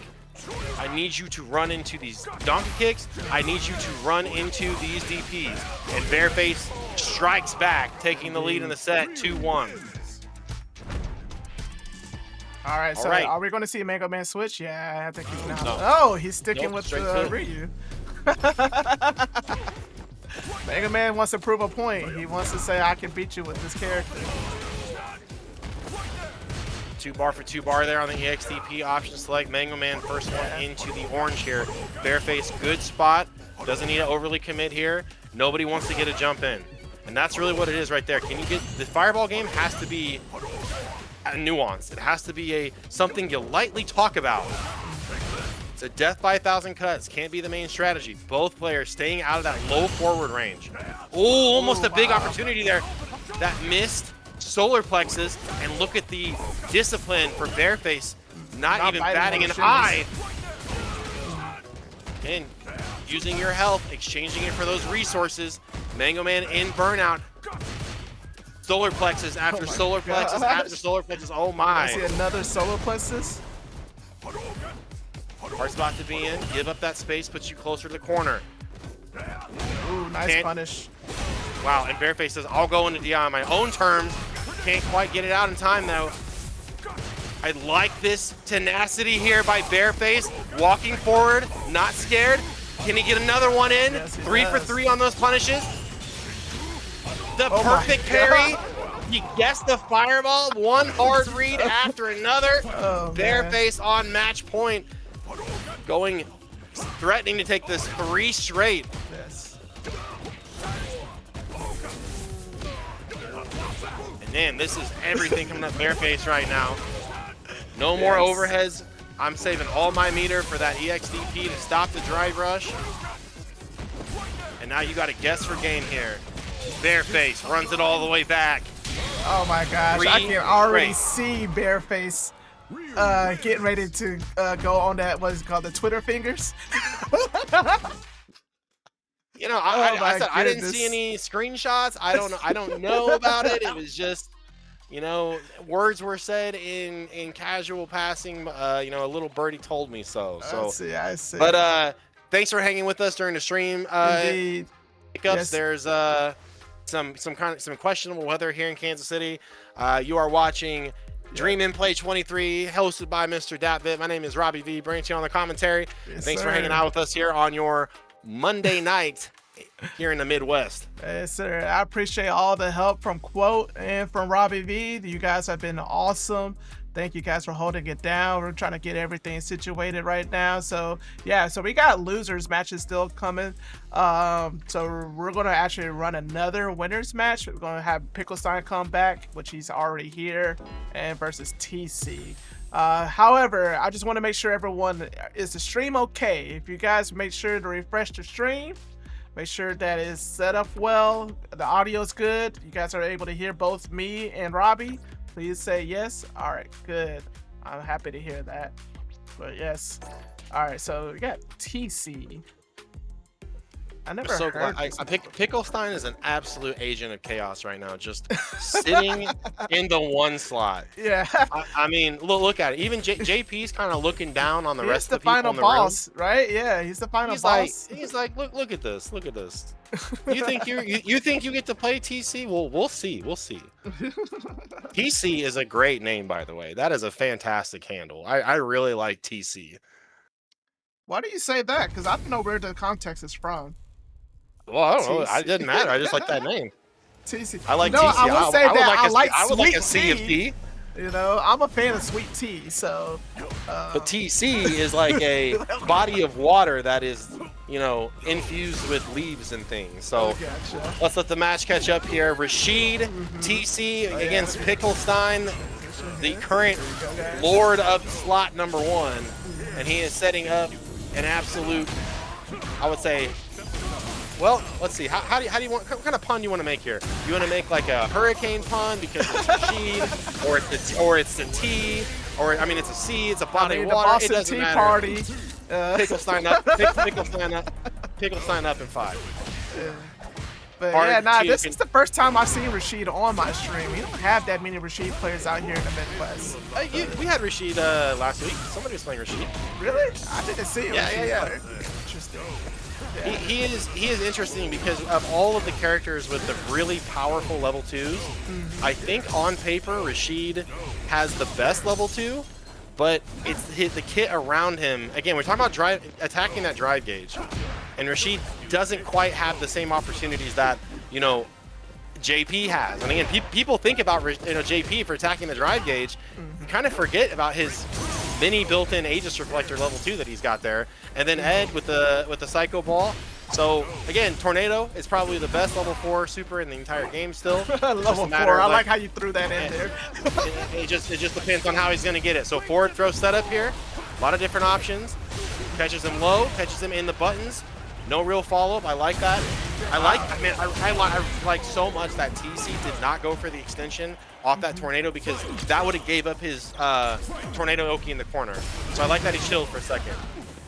Car crash right there. Button-on-button violence. We're trying to whip punish JP. Yeah, I like both it. of these guys are whipping, man. Okay. A little bit of Dominican mind games there. Let's whip the biggest button possible and then hit you with the Tornado. And just to say, like, TeaSea knows the stat block of Midwest Rashid players get extra damage on Tornadoes. That's just how it goes. I don't make the rules. Oh my gosh. Oh no. That was a missed input, must have been. I cannot imagine PickleStein intentionally did that level 3. Yeah, this is hellacious right here. And this is a lot of damage. Gonna get the Tornado pick up on the back end. Yeah, just a bit simple with the Eagle Kick. All right, TeaSea takes game 1. Good stuff from TeaSea. TeaSea is also from Colorado, by the way. Okay. Okay, thank you, Menax. I appreciate that. Appreciate that tidbit of information. That's Tornadoes in the mountains. I mean, I got some things to say about Bronco Country, but I'll keep it to myself. You might want to have to hold that L just for another week or the two. Air throw out of the portal. I love to see it. Keep the portal in front of you, and you can interact with JP on pretty much every single scale. That's the #1 thing. If you're sitting at home being like, man, portal is so cheap, how can you do this? And keep the portal in front of you. All right, nice counter hit right there from PickleStein. Finds an opening. See if he can keep him out, because PickleStein is in burnout. Yeah, CT is just being very patient. The decision making really smart on PickleStein's idea right there. He recognized he is going to get in. It's not a matter of if, it's a matter of when. I need to walk out, keep myself away from the wall. And it still didn't, turn out, but it was that was a really smart decision. That little microcosm of events right there. Catches him low, Eagle Spike. Here comes the Oki. Nice. So PickleStein definitely has a read on TeaSea throw time, and we've seen 2 back-to-back punish counters on the parry attempts. Wow, drive reversal breaking up the DI shot. That could have been dangerous in a hurry. Talk about dangerous. We're putting overheads, fierces, crouch, button, confirms. Nice little frame kill there. Keeps him going back to mid-screen, and I like the little delay right there. Kind of that little option select. Then I'm going to put a frame on you to see if you let that amnesia rip. Level 2, PickleStein going for the neck. I'm not coming for the bar, I'm coming for all of it. TeaSea managed to break out, but at what cost? Crouch heavy punch. Good will do it. Yeah, it's just crazy to think that back in Season 1, it had air in bold frames. Like it was actually like a manual DP, or like a button dragon punch. And man, that space right there, a lot of players tonight that we've seen fight PickleStein have kind of been putting themselves right in the wheelhouse. Now I know easier said than done trying to stay out of it, but that crouch medium punch range, so deadly where PickleStein's able to put on. Will he press? Fake fireball setup, smart stuff. Here comes the Tornado. Oh my gosh, I don't know what PickleStein was trying to do there. He was trying to get out of the corner, but the Tornado's right on his body. Ooh, nice. Yo, just to walk up the disrespectful magician fingers. I say magician fingers because Rashid's got them cringe ass Snap, what you fingerless call it? gloves on, Snapping dude. fingers. The snapping fingers. Yeah, just Clap snapping your on them. hands. All right, so TeaSea is now up 2-0 against PickleStein. Let's see if he can close it out. This will be, I would say this will be an upset for sure. Like PickleStein is a favorite to win this event. I think that everybody here is here to play. Yes. And I think every win is gonna be hard fought. There's not gonna be any, oh no, I'm playing the champion from last week. Oh, I'm scared. Nah, the people are coming out to swing tonight, and you can definitely see that. Look at Rashid toe tapping full screen, sign him up for the Jabberwockies. About to get back in the corner here. Wow. Good anti-air right there for PickleStein. I feel like JP has some of the best anti-airs in the game. He can anti-air you in multitudes of ways and get big damage off of each one of them. All right, this is chip damage and a chance for PickleStein to catch his breath a little bit. So far, he has been 2 for 2 on the opening conversions of that level 2 sequence. And look at that, TeaSea absolutely helpless against the onslaught of portals and spikes and everything involved. But wait a second. Let me keep that bone slide legit here. The air throw again by TeaSea. Straight back to the corner. PickleStein working on 3 bars. Another one. Yeah, Pro like Skater or TeaSea, CPT Pro Tour. Extremely familiar with the matchup. I like that Tony Hawk reference. I was gonna say either TeaSea or T-Hawk. Pick one. Let's go. Navigating the projectile fight here. And what's so crazy is, right, that's an EX Fireball, EX Portal, but JP, again, builds meter so well because you have to deal with it, that he's building those meter back. Even if you parry the projectile, you're still giving your opponent that bar back. Yeah, So I think again, being wary right of there, TeaSea drive rushing. Yes, the hesitation on that portal, because PickleStein knows you're looking for that portal. Correct. You're looking for the air throw. That's point blank. Got to take something advantage here of the frame advantage. PickleStein, absolute masterclass on defending against tornadoes this round. My goodness. And again, like, that is the difference between these characters level 2. Correct. I'm not trying to downplay like JoeStar at all. Level 2 from Rashid, but man, level 2 from JP, it absolutely just jails you. Just like Aegis Reflector. I mean, he's the closest thing. So if you're a Urian player, you need to be playing JP, 100%. I feel like that's the PickleStein classic right there, the full screen command throw. The fake spike. Oh, okay. And now because of the range of which PickleStein has been able to set up the portal, it's like TeaSea is getting in that dangerous rhythm where you're constantly walking back and trying to evaluate the situation. Is it going to be spike? Is it going to be ghost? Is it going to be portal? And before you can make a decision, PickleStein is already on top of you. This is a zoner doing extended combos in the corner. Double portal, far and close. Has to opt for the parry. Again, it's like what I saw in the Samson match. He had to get that perfect parry just to defeat the frame advantage. Portals, spikes, staffs, here's the DI. And again, PickleStein, very smart. I don't have to do anything here. I don't want you to EXTP. I'm gonna chill. I'm gonna chill. And here comes the choke slam from hell, from the top rope. Burnout, in chip. GG, just move on. Just move on. Just move on. What do you do here, Dap? Die? Yeah, pretty much. Indeed. Yep. Yeah. And again, that is why JP is considered the top of the mountain right now, as far as at the highest level, and PickleStein not far behind. Okay, so potentially here, last game. So TeaSea has had the absolute Necronomicon thrown at him as far as books are concerned, ghosts and everything else. He's got to try to find a way in. The fireball game has been really strong, and that's what he needs, a big break like that on the wake of reversal. And I love that jab challenge. That shows that you are confident in the matchup. If you know how to jab between the amnesia spikes, that means you've been in the lab. That means you are dedicated to the process. I think if TeaSea goes for a DI here, best case scenario, he baits out that bar.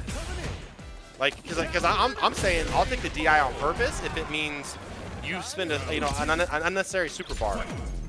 But PickleStein, more discipline, broke up there, medium punch, another bait, staying fierce here. Almost a fierce feint, fierce combo a la El Fuerte. That was interesting. Oh Yo, my the gosh, sniper. calls out the jump. Wow. We talk about anti-air. We talk about anti-air missile, ground-to-air missile, little ESAM action, jab pressure. Plus, yeah, Look at that, plus. the reach on those Converse. You know, My TC's like, I'm not gosh. even putting up with it. I'm not even putting up with it. I'm not even putting up with it. I don't know what happened there because PickleStein had the heavy kick and it counter hit, so it should have been able to combo. But I am not sure if it was online or something. I don't know what to say there. But good stuff to TeaSea from taking it. So TeaSea, stay here, stay on, stay on. I was behind the game. That's my bad. I thought they still had one to go. Yeah, good Yeah. stuff to TC. But the big adaptation there, again, I talk about the pendulum moments, right?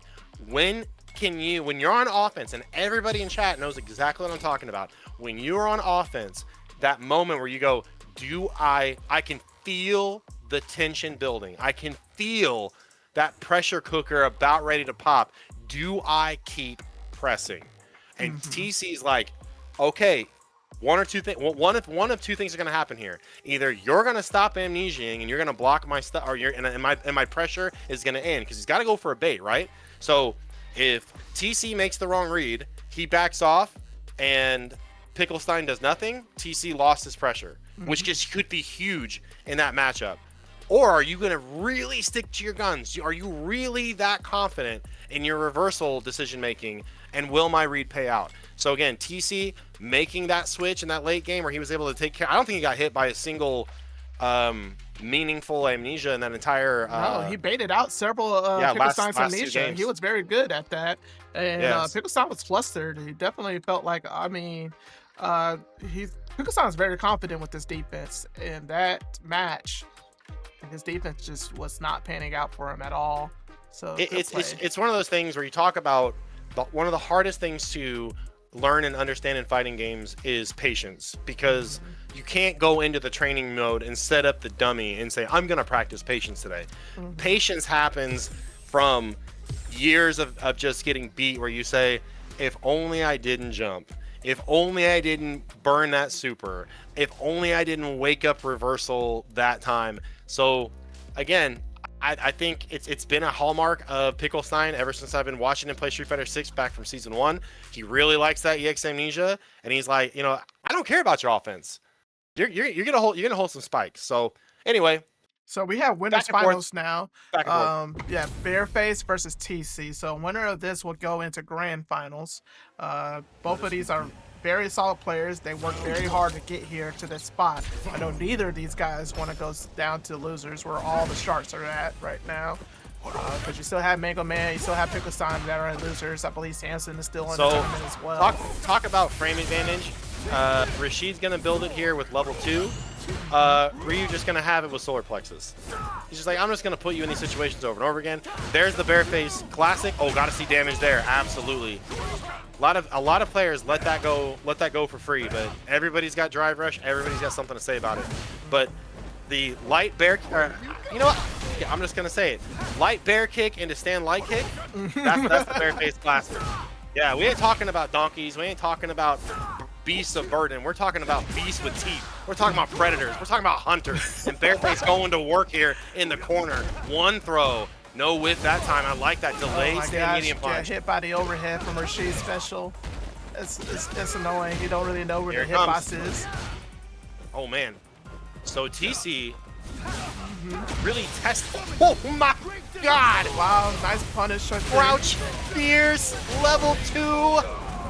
Hiya, Fuyo, all over the place. Man, what a turnaround by TC. That was solid. Nice one low. button from death. Because now when somebody puts that that fear of God into you, all of a sudden it might make you second guess, where do I need to stand? And right there, TC already threatening with it again. Yeah, but BearFace is now being careful here with this spacing. And now he's setting up the throw loose. This is the BearFace game here. It's like, how many throws is he going to get? 3 is all he got. And I think it's smart by BearFace to do that. Use your health as a resource. All right, TC said, I'm going to play that game too. Attacking the drive gauge here. And, you know, hey, two bars, you take that. And now TC's got to be careful. How do I want to approach? EX Fireball, don't want to burn yourself out. Don't want to give Ryu an opportunity to get a Dingeon on the board here. We're looking at low forward spacing right now. Looking at low forward spacing and light kick, donkey kick right here. There's the low forward, finds the throw. +2 up the jab. Here comes some get back in the game. Cannot contest Rashid here. Yeah, you have to very be careful hard here. Look at the walk back by BearFace. Not scared at all of that TeaSea low forward. There it was again. And TeaSea can't quite get the offense going to take advantage of the burnout. And BearFace, perfect spacing. Yeah, I believe TeaSea was worried about BearFace reacting with the, super because of modern mode. Yeah, man, it's gonna come down to, I think, who's gonna blink first. And again, really put your eyes on that low forward spacing for both these characters. Who's gonna blink? This is it. Where is that spot of no return? Where is that line in the sand? BearFace in and out, and again, just when you go, oh, he's walking back, I walk forward. Donkey kick. 3 for 4 now. Crouch medium kick, drive rush jab throw. Another drive reversal, might get the pickup here. Absolutely, mid-screen. TeaSea's got it. Will he challenge the DI? So smart. That is the patience I'm talking about. A lesser player, their eyes would have got as big as beach balls, and they go, you're in burnout, you're against the wall, here comes the DI. Yes. But he knows the threat of that modern one-button super. Very smart stuff by TeaSea to respect his opponent like that. Agreed. And TeaSea is playing extremely well here. I wonder what BearFace is going to adapt here, because it seems like TeaSea has all the answers, especially with that anti-air fireball. I was going to say, haven't seen an EXDP yet. Break on out and get big damage on the other side.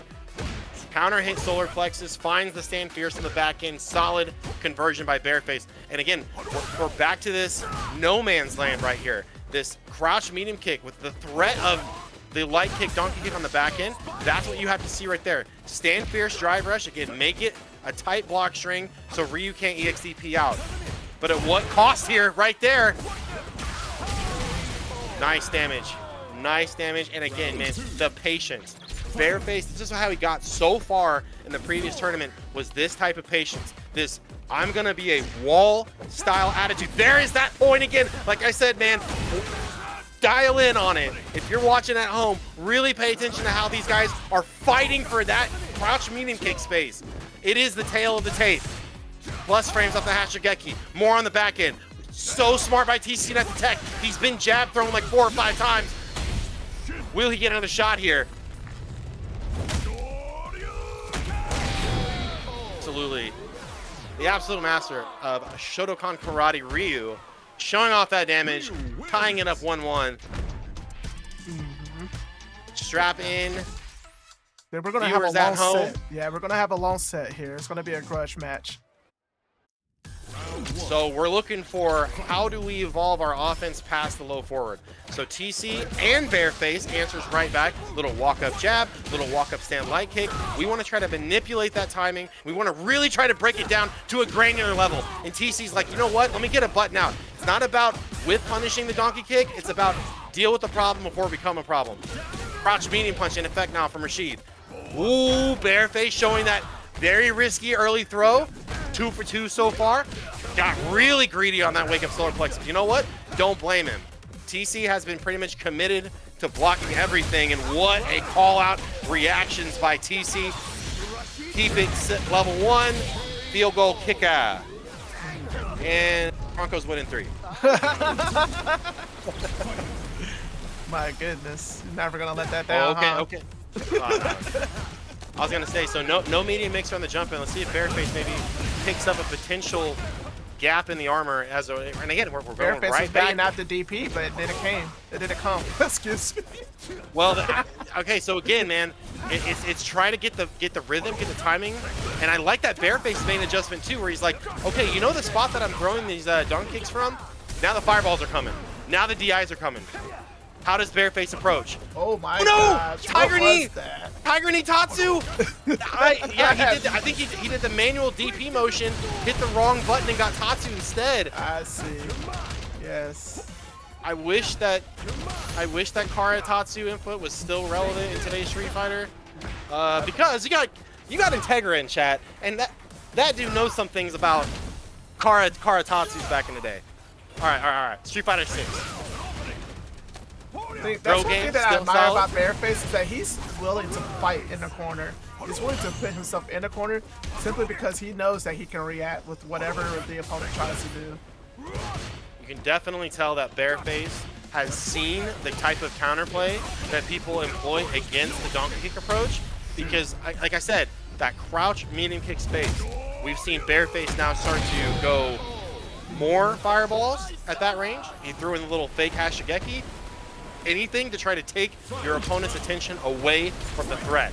And again, the threat is that jump out and just shotgun you with the donkey kick. Don't press. TeaSea knows it. Said, okay, we've seen it. But again, you can only block for so long. Nice. I like the double drive rush setup. Tornado. And if I'm BearFace, you just take the throw here. Nothing big. He got hit by the low. Still not a whole lot of damage though. So There's what the a fun good timing. punish right there from TeaSea. And what a fade. Wow. My Yeah, God. I mean, that is just the hardest of reads. That is what TeaSea used to get back in the game against PickleStein, and that is where he's finding himself in the lead here, winners finals against BearFace. Nice check. I'm telling you, man, that low forward space. Look at them back up. Look at them back right up there, and there it is. Great. Get a button out ahead of time. Shoot it up. I believe that What a this is bait. going to go the distance, man. Both of these players are playing phenomenal right now. Very well. I think BearFace is going to tie it up. It definitely feels it's not just who can snowball, it's who's gonna get an avalanche going, and this is all Rashid pressure and BearFace stone face in all of that pressure, not getting hot under the collar, not EXDPing, not drive reversing, just saying, cool, that's neat. Hold this solar plexus now. Raw driver throw been established. TeaSea with large health lead. Overhead finally finds a mark. BearFace uphill battle, can't do it on the jab. Uh-oh, maybe I'm wrong. Maybe TeaSea's going to close it out. He's going to tell me I'm stupid. TeaSea definitely has the momentum, but BearFace didn't get to grand finals on accident last time. Exactly. So Denjin, let's see if we're going to use Denjin Fireball. Oh, Let's see if wow. we're going to save it for the Hashigeki. Super jump out of the corner and put BearFace in there. Another mix. EXDP looks good for BearFace. Here comes the beefy drive rush solar plexus. Another one gets greedy with the TeaSea finally bust out of jail. 3 bars for both these. Look at this stonewall. Like I'm telling you, that is the 1,000-yard stare at just the crouch medium kick range. TeaSea trying to run away. 2 throws.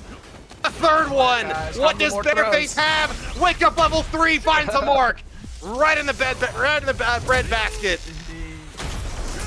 Plus 14 here. Has an opportunity to get a fireball. Will he use it? Dashes up. Looks for the walk back. TeaSea desperately trying to put some wind on this fire. And he's going to get it with a throw. I know BearFace is like, this is some cheap super. It's the best. I'm telling you, it's the best level 4 in the game, dude. It is because you get 2 per round. And you know TeaSea jumps in with the instant GGs in chat. Ooh, I'd be fuming. No, I'd be like, my God, I just got that was a good cut match, man. up. And if you want to get cut up on the stream, if you want to get involved, hit that like button, hit that follow button. You'll be notified every time Dream Play 23 goes live. My name is Robbie V, your host tonight. Yep, the AP.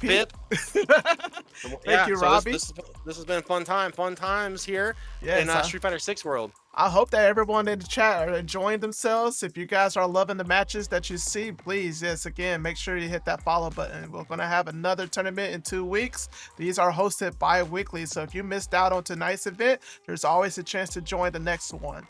So, man, I have been enjoying myself a lot here. So, right now, yeah, we got a couple more losers matches still playing. We have, let's see, Samson versus Chonard are playing right now. And then we also need to see here if Menax and Talden are finished here. Yes, sir. So, yeah. So, Talden actually takes it over Menax 3-2. So, we're going to have Station versus Talden on stream. I'm going to go ahead and get that match queued up here real quick for you guys. But, yeah, so Robbie B is right. You know, Dream and Play. This is a tournament that I host every other week, every 2 weeks. And just trying to make sure that the Midwest community gets something out there for everyone to see. I believe we have a bunch of talented players that don't get a chance to travel as often. And as you can see, yeah, man, I feel like these guys are pretty darn good. I'm pretty sure if they were able to go out to some of these majors that y'all see, like CEO, Evo, Combo Breaker, I think these guys will make it pretty far. Probably see a player or two make some upsets, man. So yeah, I'm happy to share this with each and every single one of you guys, and I appreciate y'all for being a participant in this. You know, especially thank you to Robbie. He is awesome. As you guys can tell, he has so much experience on the mic. Dude knows his stuff. Yeah, I And appreciate it. I'm glad to be here. And one thing I want to point out, if you guys are exclamation point bracket looking at this bracket here on loser side, I'm seeing the thing that's sticking out to me the most here, a lot of 3-0s. So that what that tells me is players that got maybe knocked into losers a little early, they are ferocious. They are locked in. They are out for blood. Yeah, okay, I might have got knocked into losers round 1, but I'm gonna kill the next player. So I'm seeing a lot of 3-0s, but as we start to get down to these bottleneck losers round 5, we're starting to see it get a little closer. 3-1, 3-2s, 3-1, 3-1.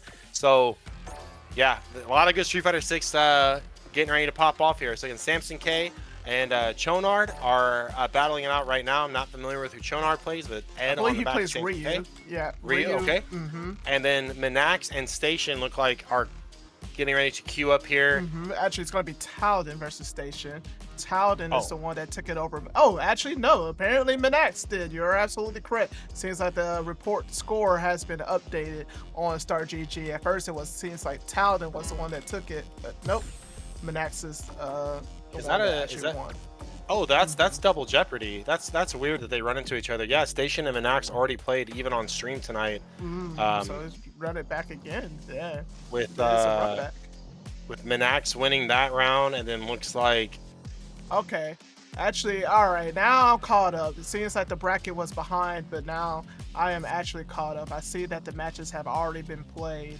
So we're actually going to have MangoMan versus Samson K.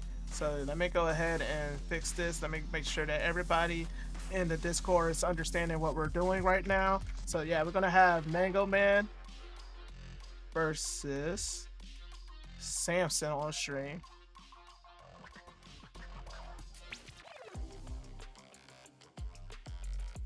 Cool. So yeah, MangoMan. Let me go ahead and get him invited in here. Since like yeah, that station's already playing, so. Sounds okay.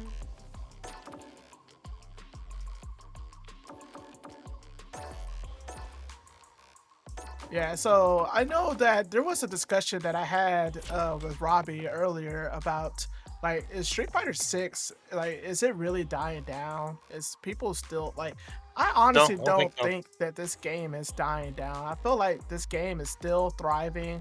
Definitely one of the popular games that are out right now in the FGC. I think the biggest criticism that Street Fighter 6 has right now is the distance between meaningful patches.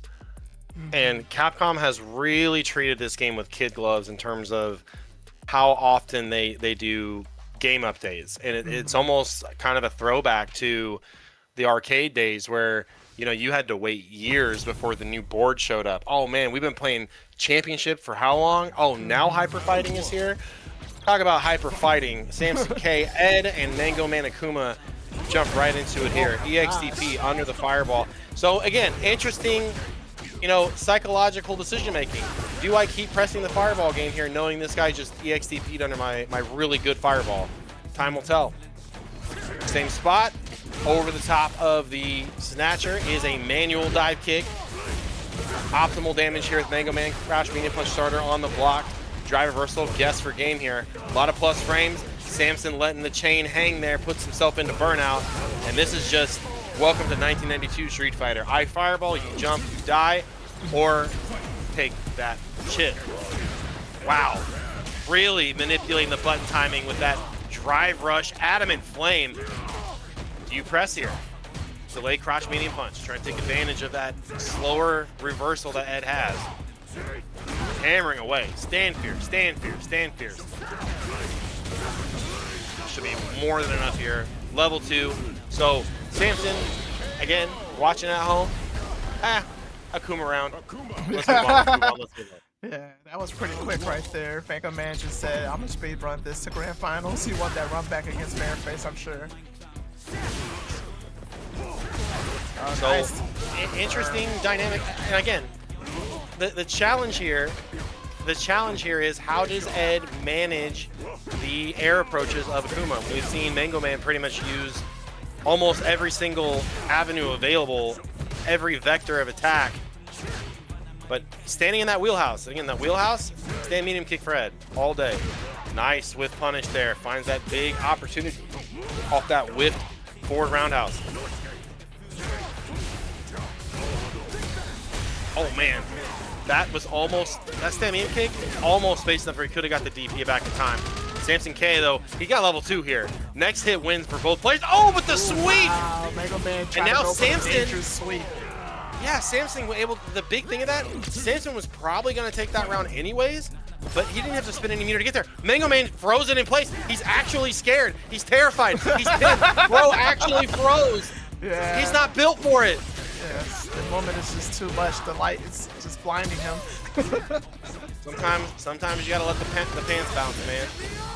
And really shows Samson K being a good sport and being like, oh, is your controller broken? Like, and then he probably was like, okay, this kid. Oh, gotta see a punish there. High blocked air fireball. Maybe some Street Fighter 4 PTSD where every air fireball was just so oppressive. Delay jab string, spacing it out. Samson, good patience. But again, MangoMan strikes back with that ever so relevant, never not going to be good Shoto crouch medium kick. It would be interesting to take the developers of Street Fighter 6, knowing what they know now, and see if they would have redesigned the game and basically took away crouch medium kick drive rush. Because Sagat, sick, doesn't need it. Elena, she's getting there, but sick, doesn't need it. Sea Viper, sick, doesn't need it. Nah, you're right. I do believe that is the route that Capcom is taking. They realize that they can actually make this game revolve around without the crouching medium kick drive rush. Those characters that you just listed, I feel like they're slept on. And Elena, a modern Elena actually just qualified for Capcom Cup recently. Yep. So. Nice through the air fireball, and MangoMan just a ginger little tap on the extended nose of Samson K. Game number 2. Indeed. So MangoMan is throwing everything in the Akuma kitchen at Samson K, and a lot of it is these fake demon flips. I am trying to get you to anti-air. I want you to feel confident, and I want you to fall asleep at the wheel so I can get this DI. Another one, can't jump out of the corner. That time, ripped out of pressure is Samson K's EXDP. MangoMan literally dipping his toes in the water. Stand light kick. Oh, stand light kick. All right, 1 round away here. This is loser's side. Samson K, nice stop. Can't get up in the air fast enough. Trying to down back. He's been clipped so many times going low that, of course, the overhead makes sense. Throws teched away. Samson just has to be able to get. That's exactly what MangoMan has been working on to bait this entire time. Go back to the last set, or the last game. All those fake demon flips finally paid off. Samson not cracking under pressure, not falling for the shimmy. He knows the next hit is his tournament life. Oh my God. Oh, but MangoMan tried to break up the delay button. Will he pay for it? Dream combo? Look at this damage, chat! That Akuma is made out of paper mache! Oh my God. What an anticlimactic win. Oh my God. Oh, that's so upsetting. MangoMan, why you gotta be like this, man? Why you gotta do this to us? Why couldn't Literally like the worst player I have ever seen in my life. Good job. Good job. man. Congratulations to Mango, man. Yo, Samson, I, though, you got my respect, though. You almost had no, that you see combo. that clip that went viral about after the World Series where he's talking Oh, about yes. the better team lost today. I don't care if it sounds salty, you know. Yeah. And I was like, I'm gonna use that for so many Street Fighter things, dude. Where he's like, I don't care if I get shit for this. The Yeah. better team lost today. The Blue Jays are blah blah blah. But And the I'm like, I'm Dodgers, taking that. one of I'm the gonna use that in Dodgers Street Fighter. player was like, you know what? The better team did lose that. But anyways, I'm just joking about MangoMan, but still.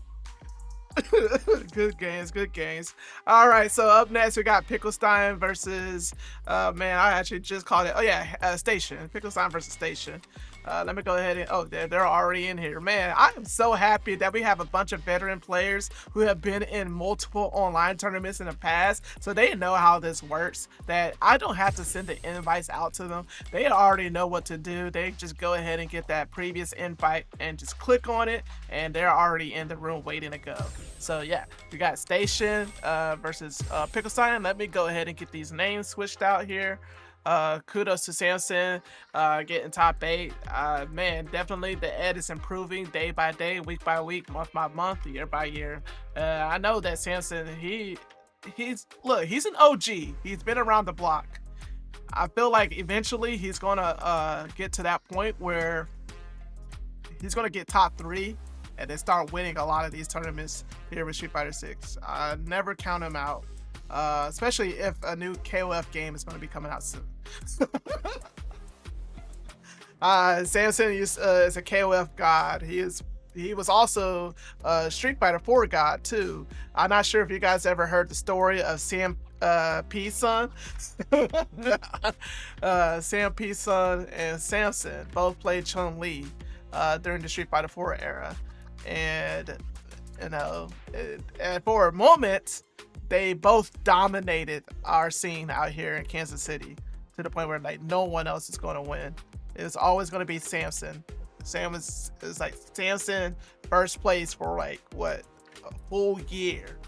So the joke was the meme in Kansas City was Samson was dominated Street Fighter 4 Kansas City with his Chun-Li, and then he left the scene, and then right as he left, Kong showed up and then started dominating the scene with Chun-Li as well. And they're both gentlemen of both Asian guys. So the joke was like, you've never seen Kong and Samson in the same room, but you will catch Chun-Li hands, or rather feet, at some point. All right, let's get into this match.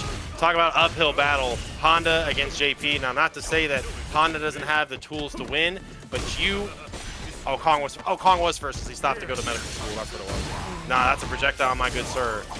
In the corner. Sometimes I gotta say good sir, and that's a shout out to Jeremy Yon. I gotta pull that from his commentary. No sir, no sir, no sir. I mean, I didn't say that.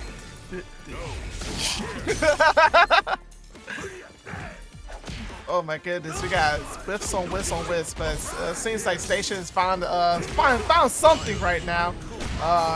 Wow. Man, I was really hoping PickleStein would really get saucy with it and parry each. Their hands. Yeah, the each palms. hand, but that'd have been sick. So good horizontal movement again. Like you're kind of seeing like the headbutt and how it interacts with the projectiles. Man, Station, excellent spacing trap. Will he press? He will, but safe jump. Free, get out of the corner. Nice drive reversal. PickleStein. He can take about 3.5 more headbutt. Oh my goodness! If you're sitting in chat right now saying you didn't get scooped, you're a liar. The only person that wouldn't have gotten grabbed right there would have been Station, because he's pulling up always. Oh my goodness. No. Wow. It's crazy. That's a trade you want. PickleStein was extremely brave to try to anti-air the Sumo Slam. I don't know how many people will attempt that. Usually just parry it. Well, I say, like, well, again, go back to the Marissa game. Every player has got the ability, or every character for the most part has the ability to do like an up-back normal to beat butt slam clean. Correct. It looks weird, but it works. All right, Nice. Station was Okay, trying so to bait Station- out the amnesia, but doesn't bite. But he still gets the hit though. Yeah, you gotta get out the chalk, and you gotta. Oh, not even gonna get the level 3.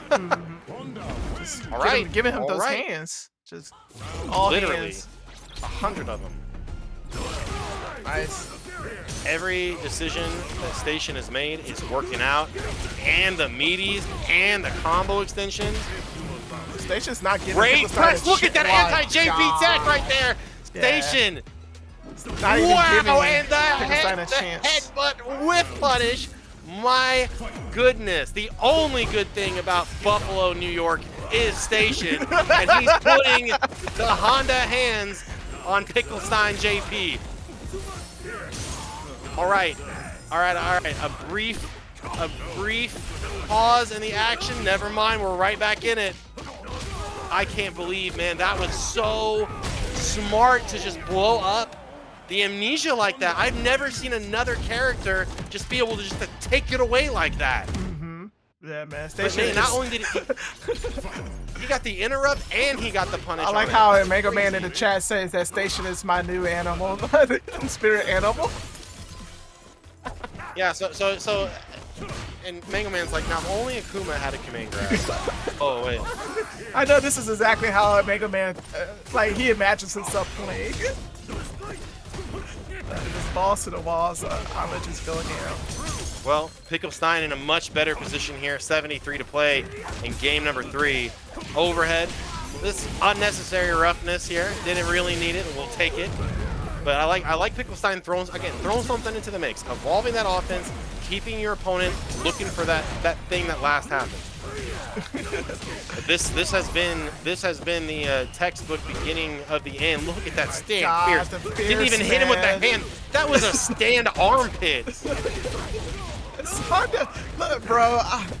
We had Solid Panda in our tournament a couple weeks ago, and he was complaining all day about Honda. Well, Station is this is surgical right here. I think a lot of people in the community get lulled to sleep by, okay, he's gonna headbutt, then he's gonna butt slam. He's gonna headbutt, then he's gonna butt slam. But man, it's really coming down to throwing off this reversal timing here. And look, I mean, Station going for the change of his own there, trying to throw a little bit of a DI. There's that point blank command grab that you were talking about earlier from PickleStein. Man, and just a reminder, parry right there for the pillar. That's really the nice. power up gives Honda extra combo extension on hands. It does not make his hands more advantageous. It just basically gives a combo extension. PickleStein wins out on an EX Amnesia. Station in trouble. Man, that was such a smart drive reversal. Look at Station, just like, I don't care, bro. Gotta be careful here. Level 2 is projectile invincible. Trying to navigate. Gets through the minefield. Any chip will kill. Yeah, look at that empty level 3. I knew Station was fiending for the empty jump level 3. He was scheming. Believe it.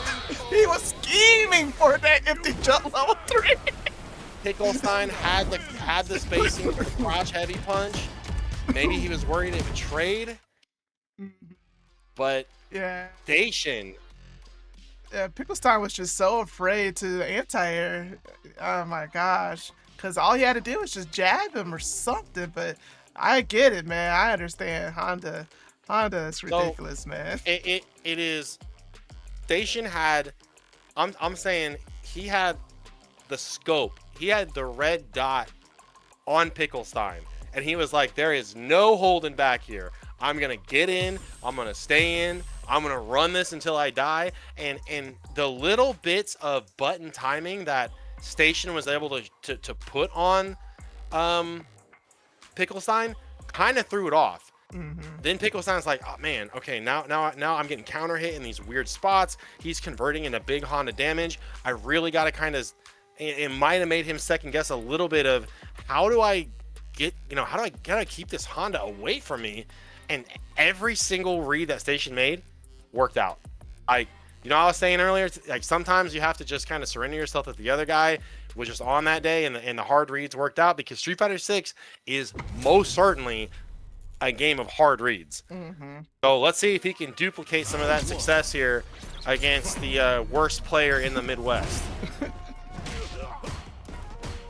Okay, right. Watch that pause right there. Crouch jab, walk up, nothing. That is the command grab. That's where you're looking for it. So Mango did say that Station is his spirit animal. So now he's had to go up against his spirit animal. Got to see his inner demons. My goodness. See if he can handle his inner demons. He's got the Hawaiian shirt on. He's a look at that. Okay, man, that walk up is so scary right now, and Station has hit it twice. So MangoMan hard read pays off. Looking for the frame advantage on the slide, gets damage instead. And this is still Station is still ahead. Can't really take that. And look at that armor. You can't do anything to bust that up. What are you gonna do? Dry rush in a parry? No, no, no. Nice. Huge stop sign, neutral jump, fierce, glides in. Didn't know that. Like I said, and MangoMan's trying to look ahead here. He's trying to say, I don't want to get grabbed, but Station, he's like, no, the grab is not yet, my son. The grab is not yet. In fact, why don't we get the chalk out, draw the outline of your corpse here, and headbutt you to death. Oh my god, it goes with the perfect. So here's the thing. Now Station was on stream. He was the second match on stream. He lost to Menax Marissa. You know, it was 3-2. It was a very close set. He has worked his way back into top 8. He even beat Menax in the rematch. So he has to be feeling very good about himself right now. I really think, like I said, one of the things, it's a blessing and a curse with Street Fighter 6, the instant rematch, but you've got to be able to make a confident decision now on your defense against Station. Are you going to block? Are you going to respect frame advantage? Are you going to worry about the command grab? Like I still think, and MangoMan kind of has only shown tonight 2 different routes. Either I'm going to EXDP to break it up, or I'm holding up to get away. And I think Station knows that the command grabs have to be the absolute tip-top of decision-making mountain, because if he gives up any damage to Akuma, that's a tall order. Not saying Honda can't dish it back out, because this might be around here. Nice DP right Trying there to for clap Mango. it. Yeah, try the old the Ultra David. Okay. MangoMan saying, no, I can chill. I promise you. I have that. But wait a minute. Oh my god. Oh my No! Catastrophic ending for MangoMan. Are you kidding me? Oh my god. Mango was gonna have a sick comeback and he loses to a jab. Well, maybe you just want the longer route set, I don't know. Regular throw, in place now for Station. EXDP, 2 for 2 on MangoMan so far. Oh Trying to go air to air. Station with Huge the damage. jump. If I'm Station, I'm going level 3. Oh my drop. He went too Might be far. some internet issues, maybe. He went too far. All of Buffalo's electricity going to Highmark Stadium, I guess. Doesn't matter. Draw it up. Goodness gracious. Yeah, I wonder if Station Josh approved. Allen plays Street Fighter. Does Josh Allen play Street Fighter? That would be cool. No, dude, he's got 2 left hands, bro. Yeah, I would like to see Josh All Allen right. versus Patrick Mahomes in Street So, Fighter. Station is red hot. Yes, I'm talking indeed. buffalo sauce, red hot. 5 win streak in a row here in this bracket. All right, wow. MangoMan again taking advantage of the anti-airs, the jump arc change in Akuma. Trying to get some in there, but man, every single read coming up Station, and it's almost like that EXDP is cool. 2 bars gone. It's like the stream has died again. We're gonna keep it going here in the blackout. Yes, sir. Well, you're still live, so you might want to refresh. Refresh, please.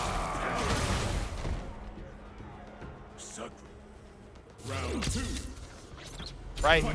MangoMan once again up around, meets another big a big stop sign. Jump back jab looks good. Another butt slam. Chest first. EXDP. MangoMan trying to get kind of desperate now. I know this is negative, but then Station answers right back with an EX reversal of his own. Reset, trying to walk out. MangoMan with the read. Plus frames again. Station still pressing. Does not want to run into another butt slam. The patience, the Tatsu can't get around. Akuma skipped leg day, and now he's gonna pay for it. But not get the 3rd hit. into the Tatsu to break up the armor of DI. Empty. Right. There's that little stagger. Finally, Station's conditioning pays off on that avenue, and he said, "Go ahead, DP again. I'm putting it on you." Set up. Can't get out of the corner this time. Big body mix. Plus frames. Safe headbutt. Trying to steal his turn back is Station. Close to burnout. 2 bars here. Navigates it. Wow, MangoMan almost caught the biggest fierce punch known to man right there on that stop sign. Oh, he could have punished there. He parried preemptively thinking that the butt slam was going to hit. It is scrambles right now. Nice, perfect parry. I would have thrown him back. Oh no. So smart. Yeah, of course. So man. this is guess for game here. So MangoMan looking at one more touch to kill, but Akuma can run it back still. But he's got just enough drive bar. Oh my gosh, he parried instead. Hey man, I said that Ochio throw is gonna come in the midnight hour, and Station did it cleanly. All right, good stuff to Station, taking it 3-0 over MangoMan. Man, 6-game win streak too in the bracket. Yeah. 6. Right. Keep him coming. Man, goodness, yeah, Station, you gotta stay on, bro. You got a gauntlet. You running through everyone. You gotta play BearFace next. That should be a fun match. You know, the first night the Station came to our local, I think he got, I want to say, he got top 8 in some capacity. I don't think he got in the money. But he was like, said something about like, I didn't think Kansas City Street Fighter was going to be this free. A wallet was put down. It was my wallet, and it was not reciprocated. So just saying, it's out there. Oh my gosh. You might have the money now. If you were broke, boy, just say so. Hey, you know what though? Station was godlike in Guilty Gear Strive though. He was running RC before Uwe Chewy. He was our Uwe Chewy before Uwe Chewy. So yeah, Station very strong in a multitude of games. Man, please CFN, don't do this to us. Yeah, definitely looks like CFN is breaking down. Oh no, oh my gosh, I wonder what's going on here. I don't know, there's my basement connection. That's probably what's causing all these issues. My stream going down. But either way, we are here. This is Losers Finals. Station versus BearFace. Who's going to go ahead and see? Was it TeaSea that's in Grand Finals? So we got TeaSea Grand Finals waiting for the winner of this match. You know, TeaSea looking for that, that run back, trying to get back into the light. And Station is like, again, everything Station is putting out is working well. What's funny is like, how do you go from Street Fighter 5 Candy, the goddess of plus frame button, stand medium punch +3, and then you say, I think I'll play Honda. Wow, right, excellent nice. Whip punish there. What a lot of players forget about Honda is that crouch heavy punch moves him forward, and he can still hold charge while he's doing that. So it's kind of deceptive. Kind of reminds me of people might also forget that Guile had a down forward crouch walk in Street Fighter 5, which was like the weirdest thing. Yeah, the crab walk. I always called it the crab walk. Yeah. I mean, it was just bizarre to see him like, menacingly crouching towards you. And so Honda kind of has that with a crouch heavy punch. And Station trying to, again, attack that drive gauge. BearFace staying just active enough, but look at that, hands confirmed. Game 1 for Station. Tack another on the board, number 7. It feels like every Honda player, they understand the spacing of hands. They know that the opponent, after they block a normal, they like to move. Either forward or backward, it doesn't matter. That they're always going to throw out their hands after that button. And it always catches folks. Always catches them. Alright, well here we go. BearFace now is trying to play calm, play patient, trying to find an opening, and he does with the crouching medium kick.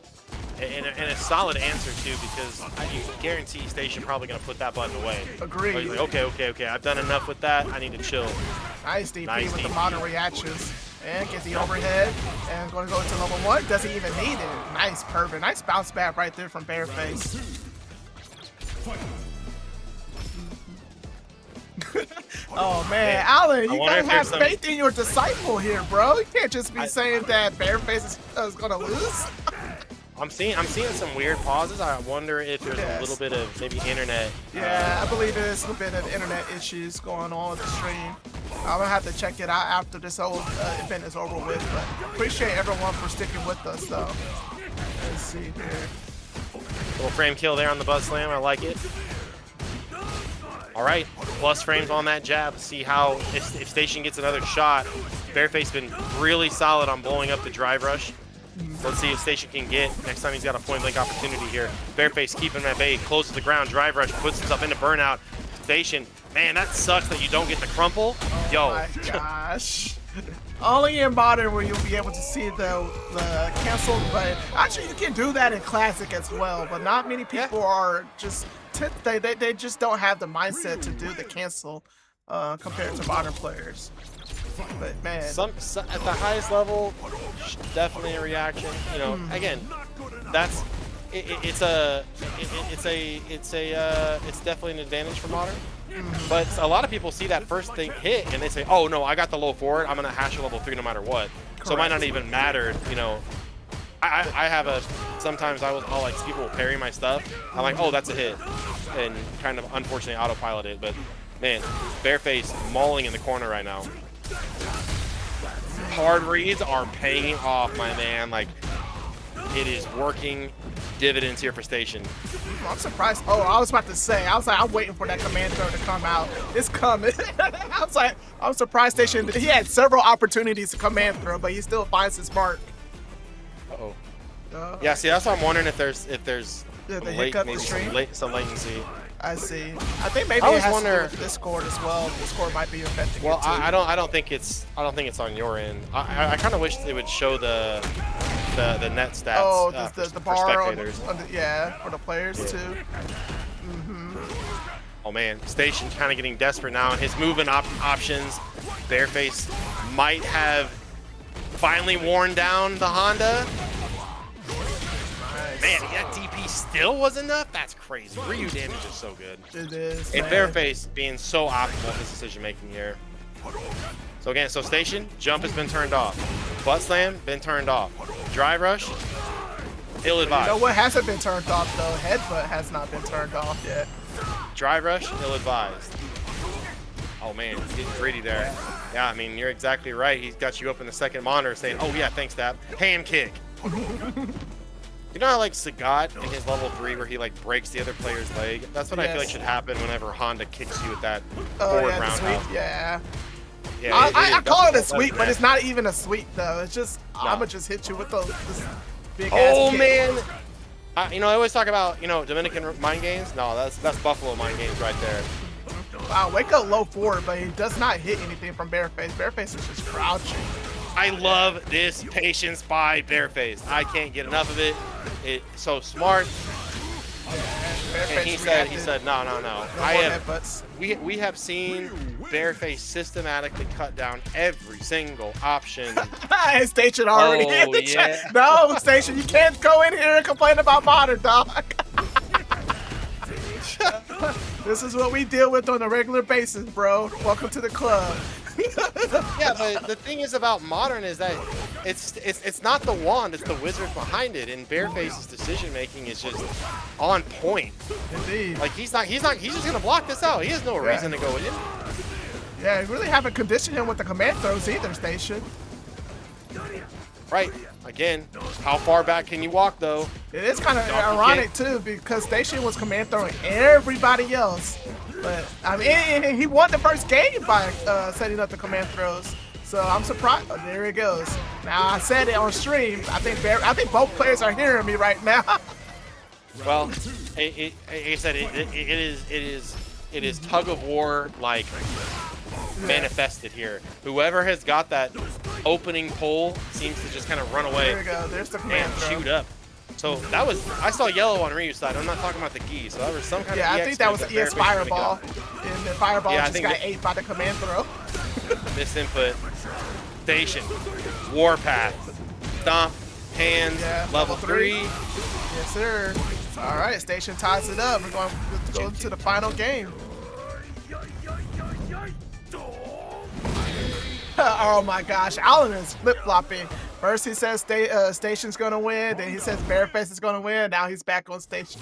Oh man, if only Shin Africa was here. All right, drive rush broken up again. Big solar plexus. Station perfect read on the backdash. Again, deal with the problem before it becomes a problem. That time though, can't get out of range in time. Little Ford finds a mark. Before I can talk more about it, Station is stomping his way down Victory Boulevard right here. So it's kind of like, almost like Ryu has a headbutt of his own with that dive kick. Ooh, interesting. Fake fireball setup. You start seeing a lot more of these Shotos. Oh my gosh, with the reaction with the fireball. And again, I know Honda is screaming across the map like a bullet, but he is not a projectile. So that is why that level 1. Oh my god, he was just too far away. Yeah, a game of inches, that. A game of inches. Those little, so you got, I have training mode turned on, but I say about the hashes on the training ground, man. It was like one little hash away from Ryu. Got to get out the electronic first down assist or whatever to call that one. Okay, big jump, big read right here. Do you rely on your DI reactions? Do you try and make a jump? Oh my gosh, what a block right there from BearFace. What a punish by BearFace. Good damage. Oh my gosh, and Stason burned himself out. This might be it right here. I think. I I think he definitely had enough to. Another one. The perfect parry. All right. So yeah, Alan was right. BearFace actually took it. Good job. Good stuff. Good stuff to Station. Again, playing Honda. You know, very well. Very sharp Honda play. Shout outs to Station again. And BearFace running it back for the second tournament in a row to grand finals here against TeaSea Rashid. Thanks for joining us tonight. My name is Robbie V. You are watching Dream in Play with Dap Vip. I was getting there. All right. I gotta let you go. I gotta let you do your thing. You know what, man? Everyone thinks this is your thing, which I appreciate. It might as well be. It's not my thing, no. Nah, it says Dream and Play 23 down there, of which your eyes should go down and say Dream and Play 23. Then they should slide on over to that heart, and you should hit that favorite button, hit that bell. You'll be notified every time the stream goes live for Midwest Street Fighter 6. So agreed. Again, yes. If you love all of the action that you see, please make sure to hit that follow button on the Twitch channel. It will help me out a lot. It helped me out tremendously. I just want to let everyone know the schedule. So on Wednesdays, we're gonna do replay reviews as well. So one of the things that I've been wanting to do a lot is, you know, watch replays either of myself or other players as well. Just do a breakdown to see how we can improve and how we can get better as well as a group. I'm also thinking about hosting. Oh yes, I do want to remind everyone as well that we have a 5v5. It's going to be between St. Louis and Kansas City. It's going to be a team tournament between Kansas City and St. Louis. Where it's going to be, I believe it's going to do the SFL format. That's going to be happening on December 6th. So yeah, stay on the lookout for that. And these guys had already queued up, man. They're ready to go. They're ready to get this over with. I understand it is late. It's 9:38 p.m. So yeah, we're going to go ahead and get it to it. It's grand finals, ladies and gentlemen. We have TeaSea with Rashid and BearFace on Ryu. Let's get it. So run back from winner's side, winner's final specifically, TeaSea managing to pull out a big turnaround with the Stand Fierce into level 2. So let's watch on that. So again, grand final situation, first to 3. TeaSea needs to only win 3 to win the entire tournament. BearFace needs 3 to reset the bracket and continue play. With solar plexus early on. Not going to get a lot of chances to deal with that, but BearFace again been so threatening in that crouch medium kick space that it making the other player kind of freeze up a little bit. So now we're eye for an eye here on whiff punishes. Stand Fierce from Rashid, solar plexus from Ryu. Almost shimmied himself. Caught up in the moment. Almost looked like, hopefully it's not potential internet issues. But again, the tail of the tape between these two guys in winners finals, crouch, medium kick, spacing. BearFace, early XDP, busted out, TeaSea. Solid punish, frame kill. Like to see that crouch medium punch, one of the scariest buttons Rashid has, and able to walk a full country mile back and still land that and still in that shimmy. Sorry, tripping all my words here. Good stuff here. Keeping it going. Like I said, low forward spacing is where you are watching. The fireballs, kind of the smoke and mirror of this matchup. It's kind of like, remember I can do this move? Yeah, I've got one too. Let me throw one out there. Both players mindful of their drive gauge right now. There is that fierce punch into level 2. No mix required. We just take the damage. Oh man, I almost was like, is that a super bait? Doesn't matter. BearFace says, I know what I need to get back into this, and what I need is to trust my instincts. Baited, almost baited. Yeah, I thought that was a bait too. Oh my goodness. Again. Oh, and the high wall splat? Wow. Okay, but BearFace just uses meter, so basically kind of tying it up there. Brave, no throw right there. That is gonna come down to the wire. That's gonna be a match decided right there. BearFace pretty much landed every single low forward stand jab throw in the winner side set. So I wonder if TeaSea is even thinking about that, if he's like, I'll take that all day. But BearFace, all that means is it's setting up him a great opportunity to try to take advantage of a late pro tech. Again, how greedy can you get with these medium and heavy buttons? A low forward drive, or excuse me, with punish action. How many crouch medium punches does it take to plug in a Ryu light bulb? Wow. Here's a stand fierce starter. Plenty of electricity on the back end too. Man, what a neutral jump. Basically defeating, I don't know what you want to call that, reused version of a dash punch, reused version of Dragon Lash. Broken. That's all I can tell you. When you talk about Ken, man, it is a better Dragon Lash. Man, BearFace though, again, a predator. He's out here. He's hunting right now, but not enough health to cash that check. Let's see if TeaSea can tie it up, one game apiece. And here is the calm before the literal storm. TeaSea with 2 bars, and it is this low forward spacing. Nobody wants to give it away. Look at the whip light leg kick. Yeah, look at that whip light kick by BearFace saying, I dare you to press a button, and TeaSea bid on it. No fly zone here.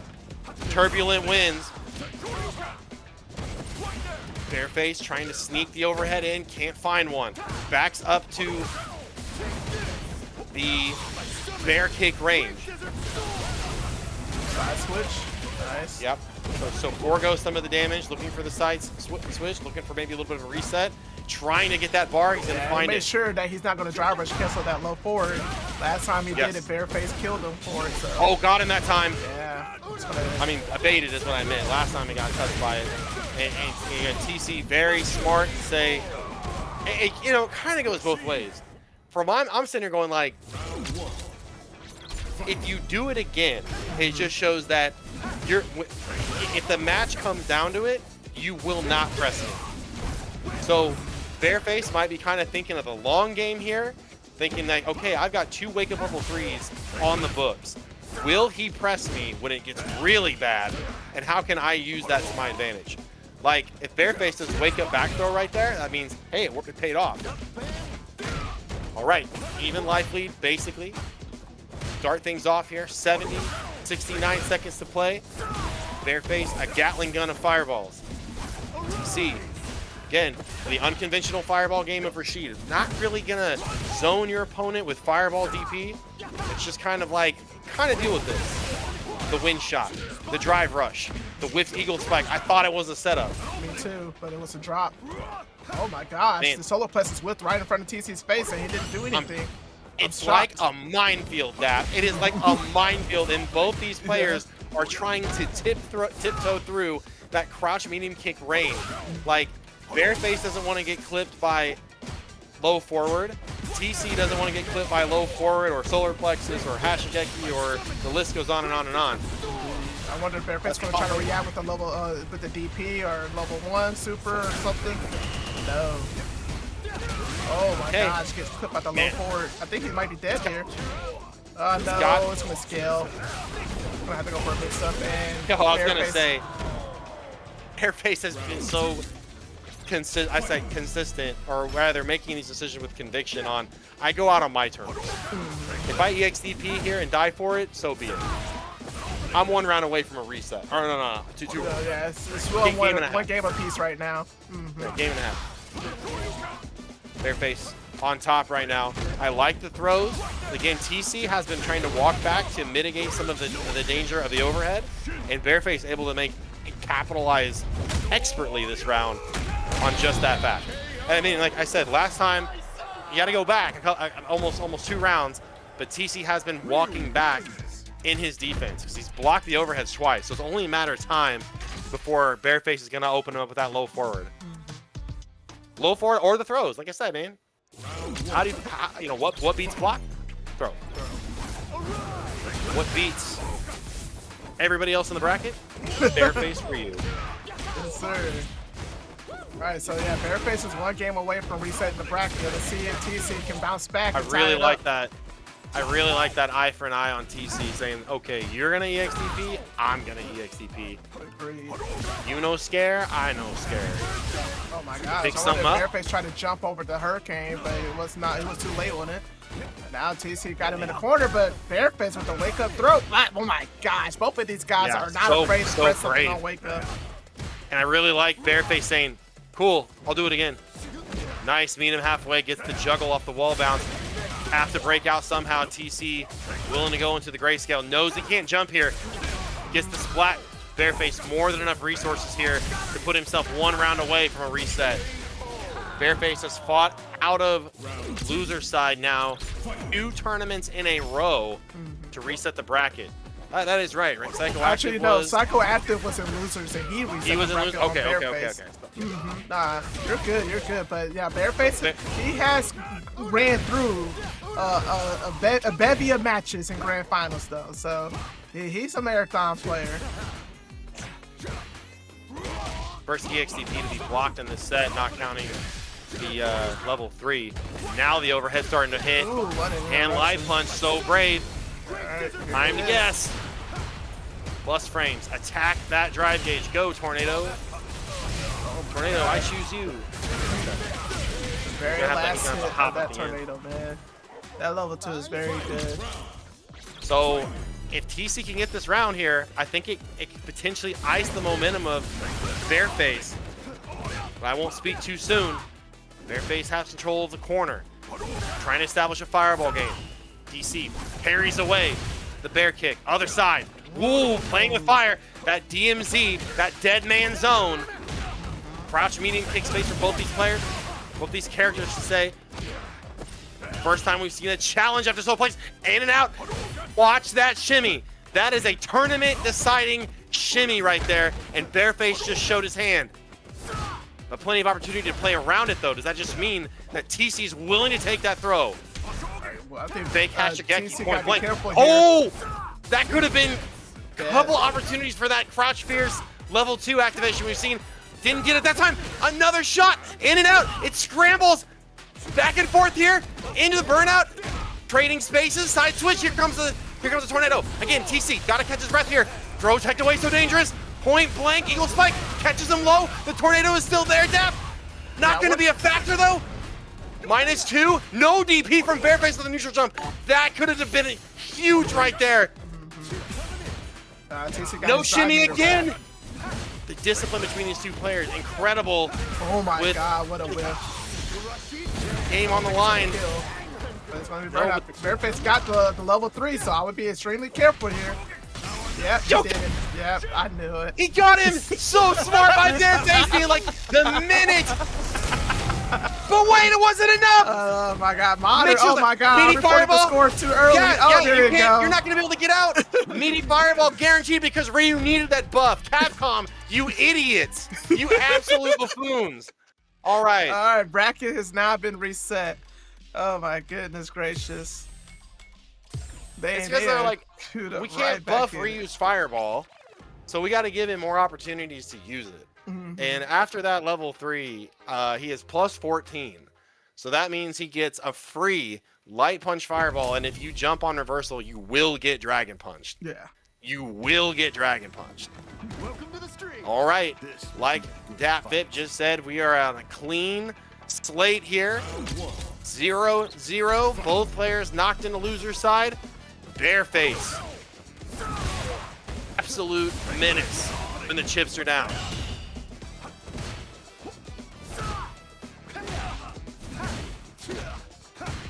Hammering away with that stand medium kick is TeaSea, so that's the button we haven't really been seeing used in the neutral. Trying to show you something new, trying to show you something new to deal with here. Try and kind of smack that crouch medium kick away. Oh, got him with the Ryu Classic Street Fighter 6 Light Punch Hashigeki. Gets you holding down parry. I'm gonna drive rush up and throw you. Yeah, I think BearFace is like, I'm okay with this. You don't have level 2. You're gonna take all this damage. And my throw game has been immaculate tonight. Observe. Observe. Crosscut DP. Observe. You're not gonna see the daylight again. Round 2. Fight. All right, here we go. Man, BearFace now is running it. He's won 2 games straight. He's about to make it 3 games straight. Yeah, I'm gonna say, like, the momentum building up, man. You guys can't see it behind the Grand Finals reset, but that is a two-game win streak for BearFace. And that momentum, especially, it's late. It's almost 10 o'clock here in the Midwest. Both these players playing through the mental exhaustion. There's that fake fireball Hashigeki at work. TeaSea just absolutely on his back foot, but using those feet, wow. Basically as close as you're gonna get to Spider-Man before Tokon comes out. Just staying super elusive up in the sky. And the confirming level 2. All right, now TeaSea has to be extremely careful here again. BearFace has level 3. I'm sitting here like saying, you cannot give anything away here. Look, he is being so cautious. Absolute kid gloves right now. Nobody has challenged BearFace in the corner with a DI in Burnout. I was gonna say, I don't know if we were gonna see it right there. The drive rush jab had not been contested yet, I think, by BearFace. Might have been 1 or 2 EXCPs, but when it matters, TeaSea holding down back. Second level 2. Oh my God, what a good luck. Good luck. He just rolled right over to the other side. That's a level 3 mix-up right there. Good luck. That is right there. That is why people play Rashid. You ain't playing Rashid for footsies. You ain't playing for anti-airs or fundamentals. I mean, Dual Kevin is a level 3 player. What makes you think he picked Rashid? Yeah, I mean, always watch your toes and watch out for Helmbreaker. Exactly. Oh my gosh. Speaking of Helmbreakers, man, Solar Plexus might as well be a Helmbreaker. I mean, this Solar Plexus, man. It is just Ryu just throwing his back into these punches. Fierce, Solar Plexus, overheads, pick your death. All right, for the first time in this set, BearFace takes an official lead.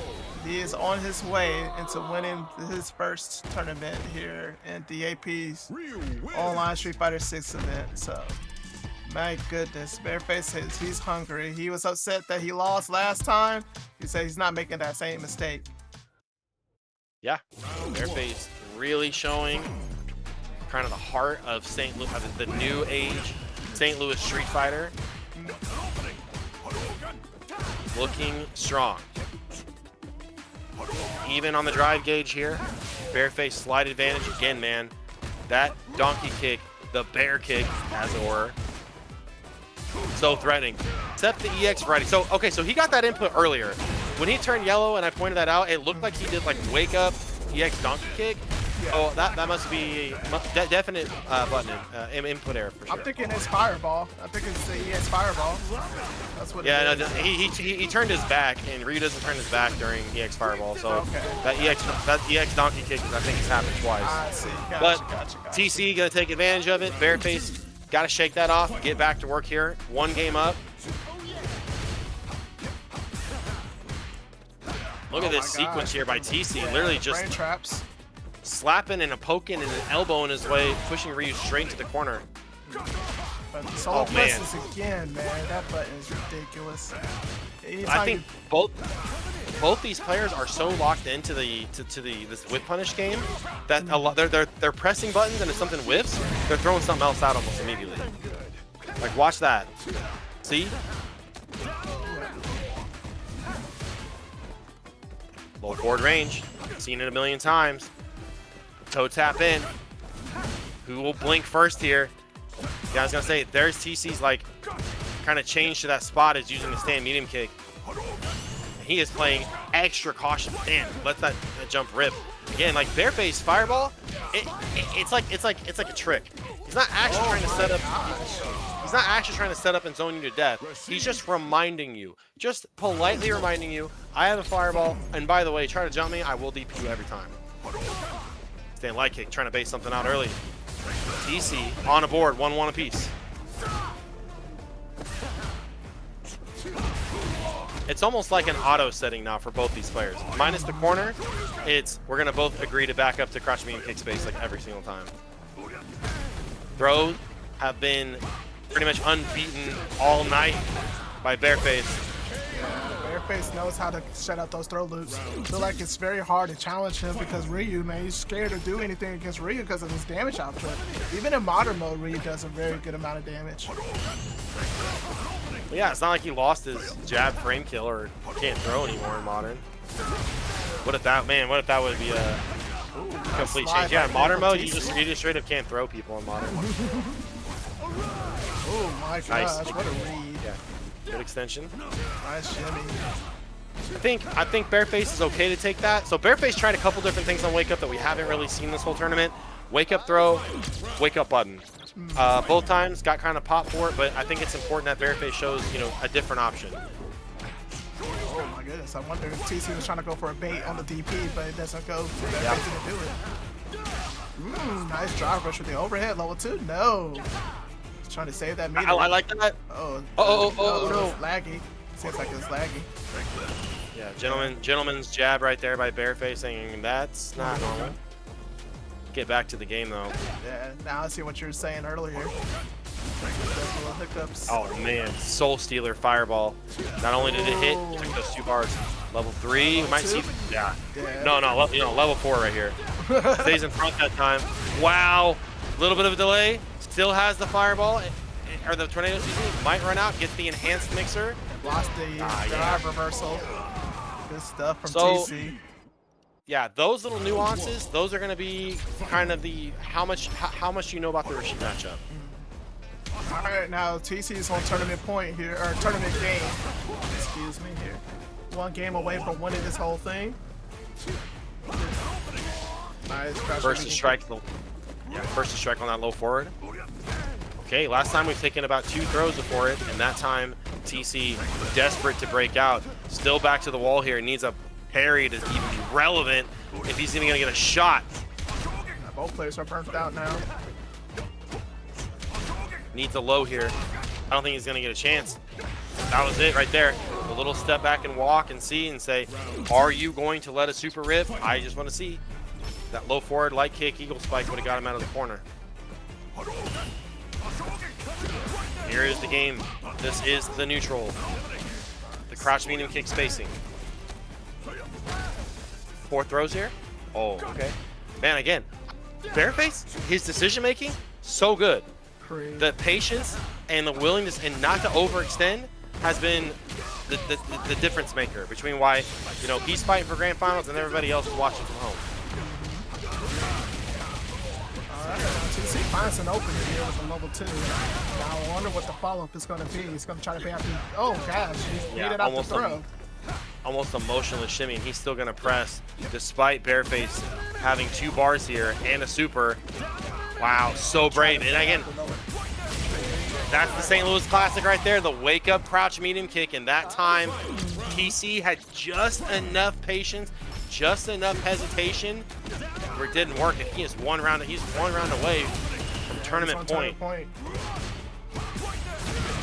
DP. He said he's had enough of these solo plexes. You can feel the urgency for BearFace here. It doesn't want to get put into burnout. Looking for something big to try to trick, something big to try and level 3 here. Oh no. Yeah. TeaSea probably not even going to give him a chance to level 3. I think the level 2 was just I need to guarantee the chip, and I can't overextend here at level 3.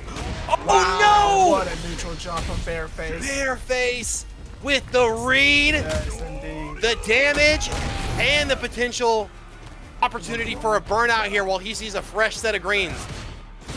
Another button. Oh, what a challenge by TeaSea though. Oh my Can't fight the drive impact. He takes the damage. Side The switches. side switch, the Oh level my 1 by gosh. And TeaSea. now BearFace is close to being burnt out. So BearFace has to be careful here. That's the thing, you're behind on the fireball game now. You don't want to take any stray damage that could lead to some chips, but you gotta hold your ground. The neutral becomes imperative. Okay, out of danger here, burnout. BearFace holding a great spot. Level 1 stocked here.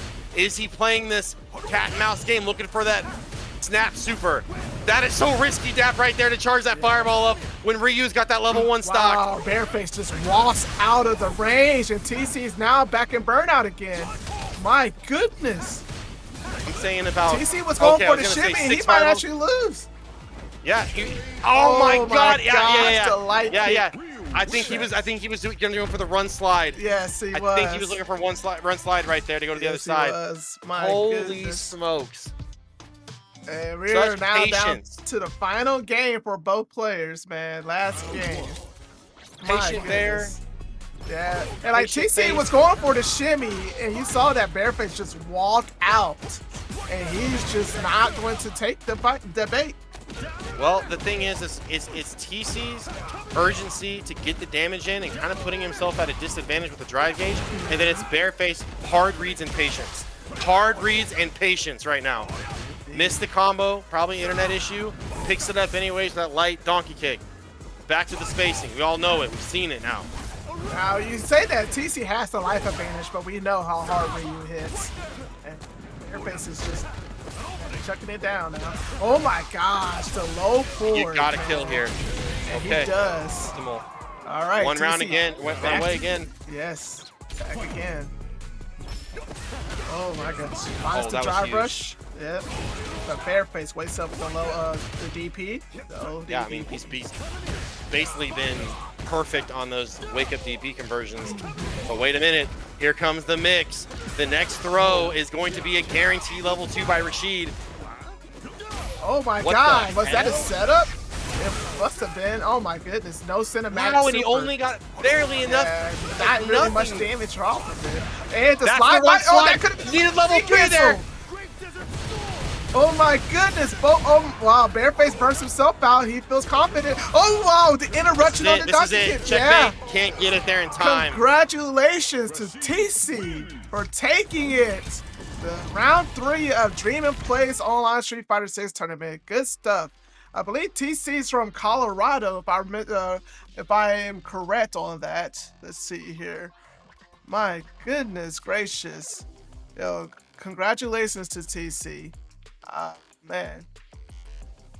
Taking it over BearFace, man. It's a heartbreaking. This second time in a row that BearFace just comes up short, unfortunately, man.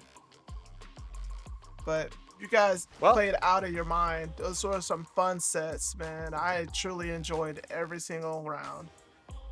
A little micro adaptation by TeaSea on those lows there. Like after he was able to build pressure, because we hadn't seen like the crouch light kick be a true threat. Correct. And TeaSea basically saving that to the end, saying, okay, if you're not going to challenge me with EXDP on the drive rush because you want to conserve your bar, fine. But I'm not going to let you walk out of pressure all day. And again, the more again, sounds obvious, but the more opportunities you get to pressure your opponent, the more chance you get to win. And that last little rally there by TeaSea, that was definitely the story to tell. But great run by BearFace again, showing off Ryu. And that entire run by BearFace was a much cleaner overall run than last week. So the guys out here improving every week and coming out with a new threat and a new way to put you on notice. Yeah, shout outs to everyone that participated in tonight's event.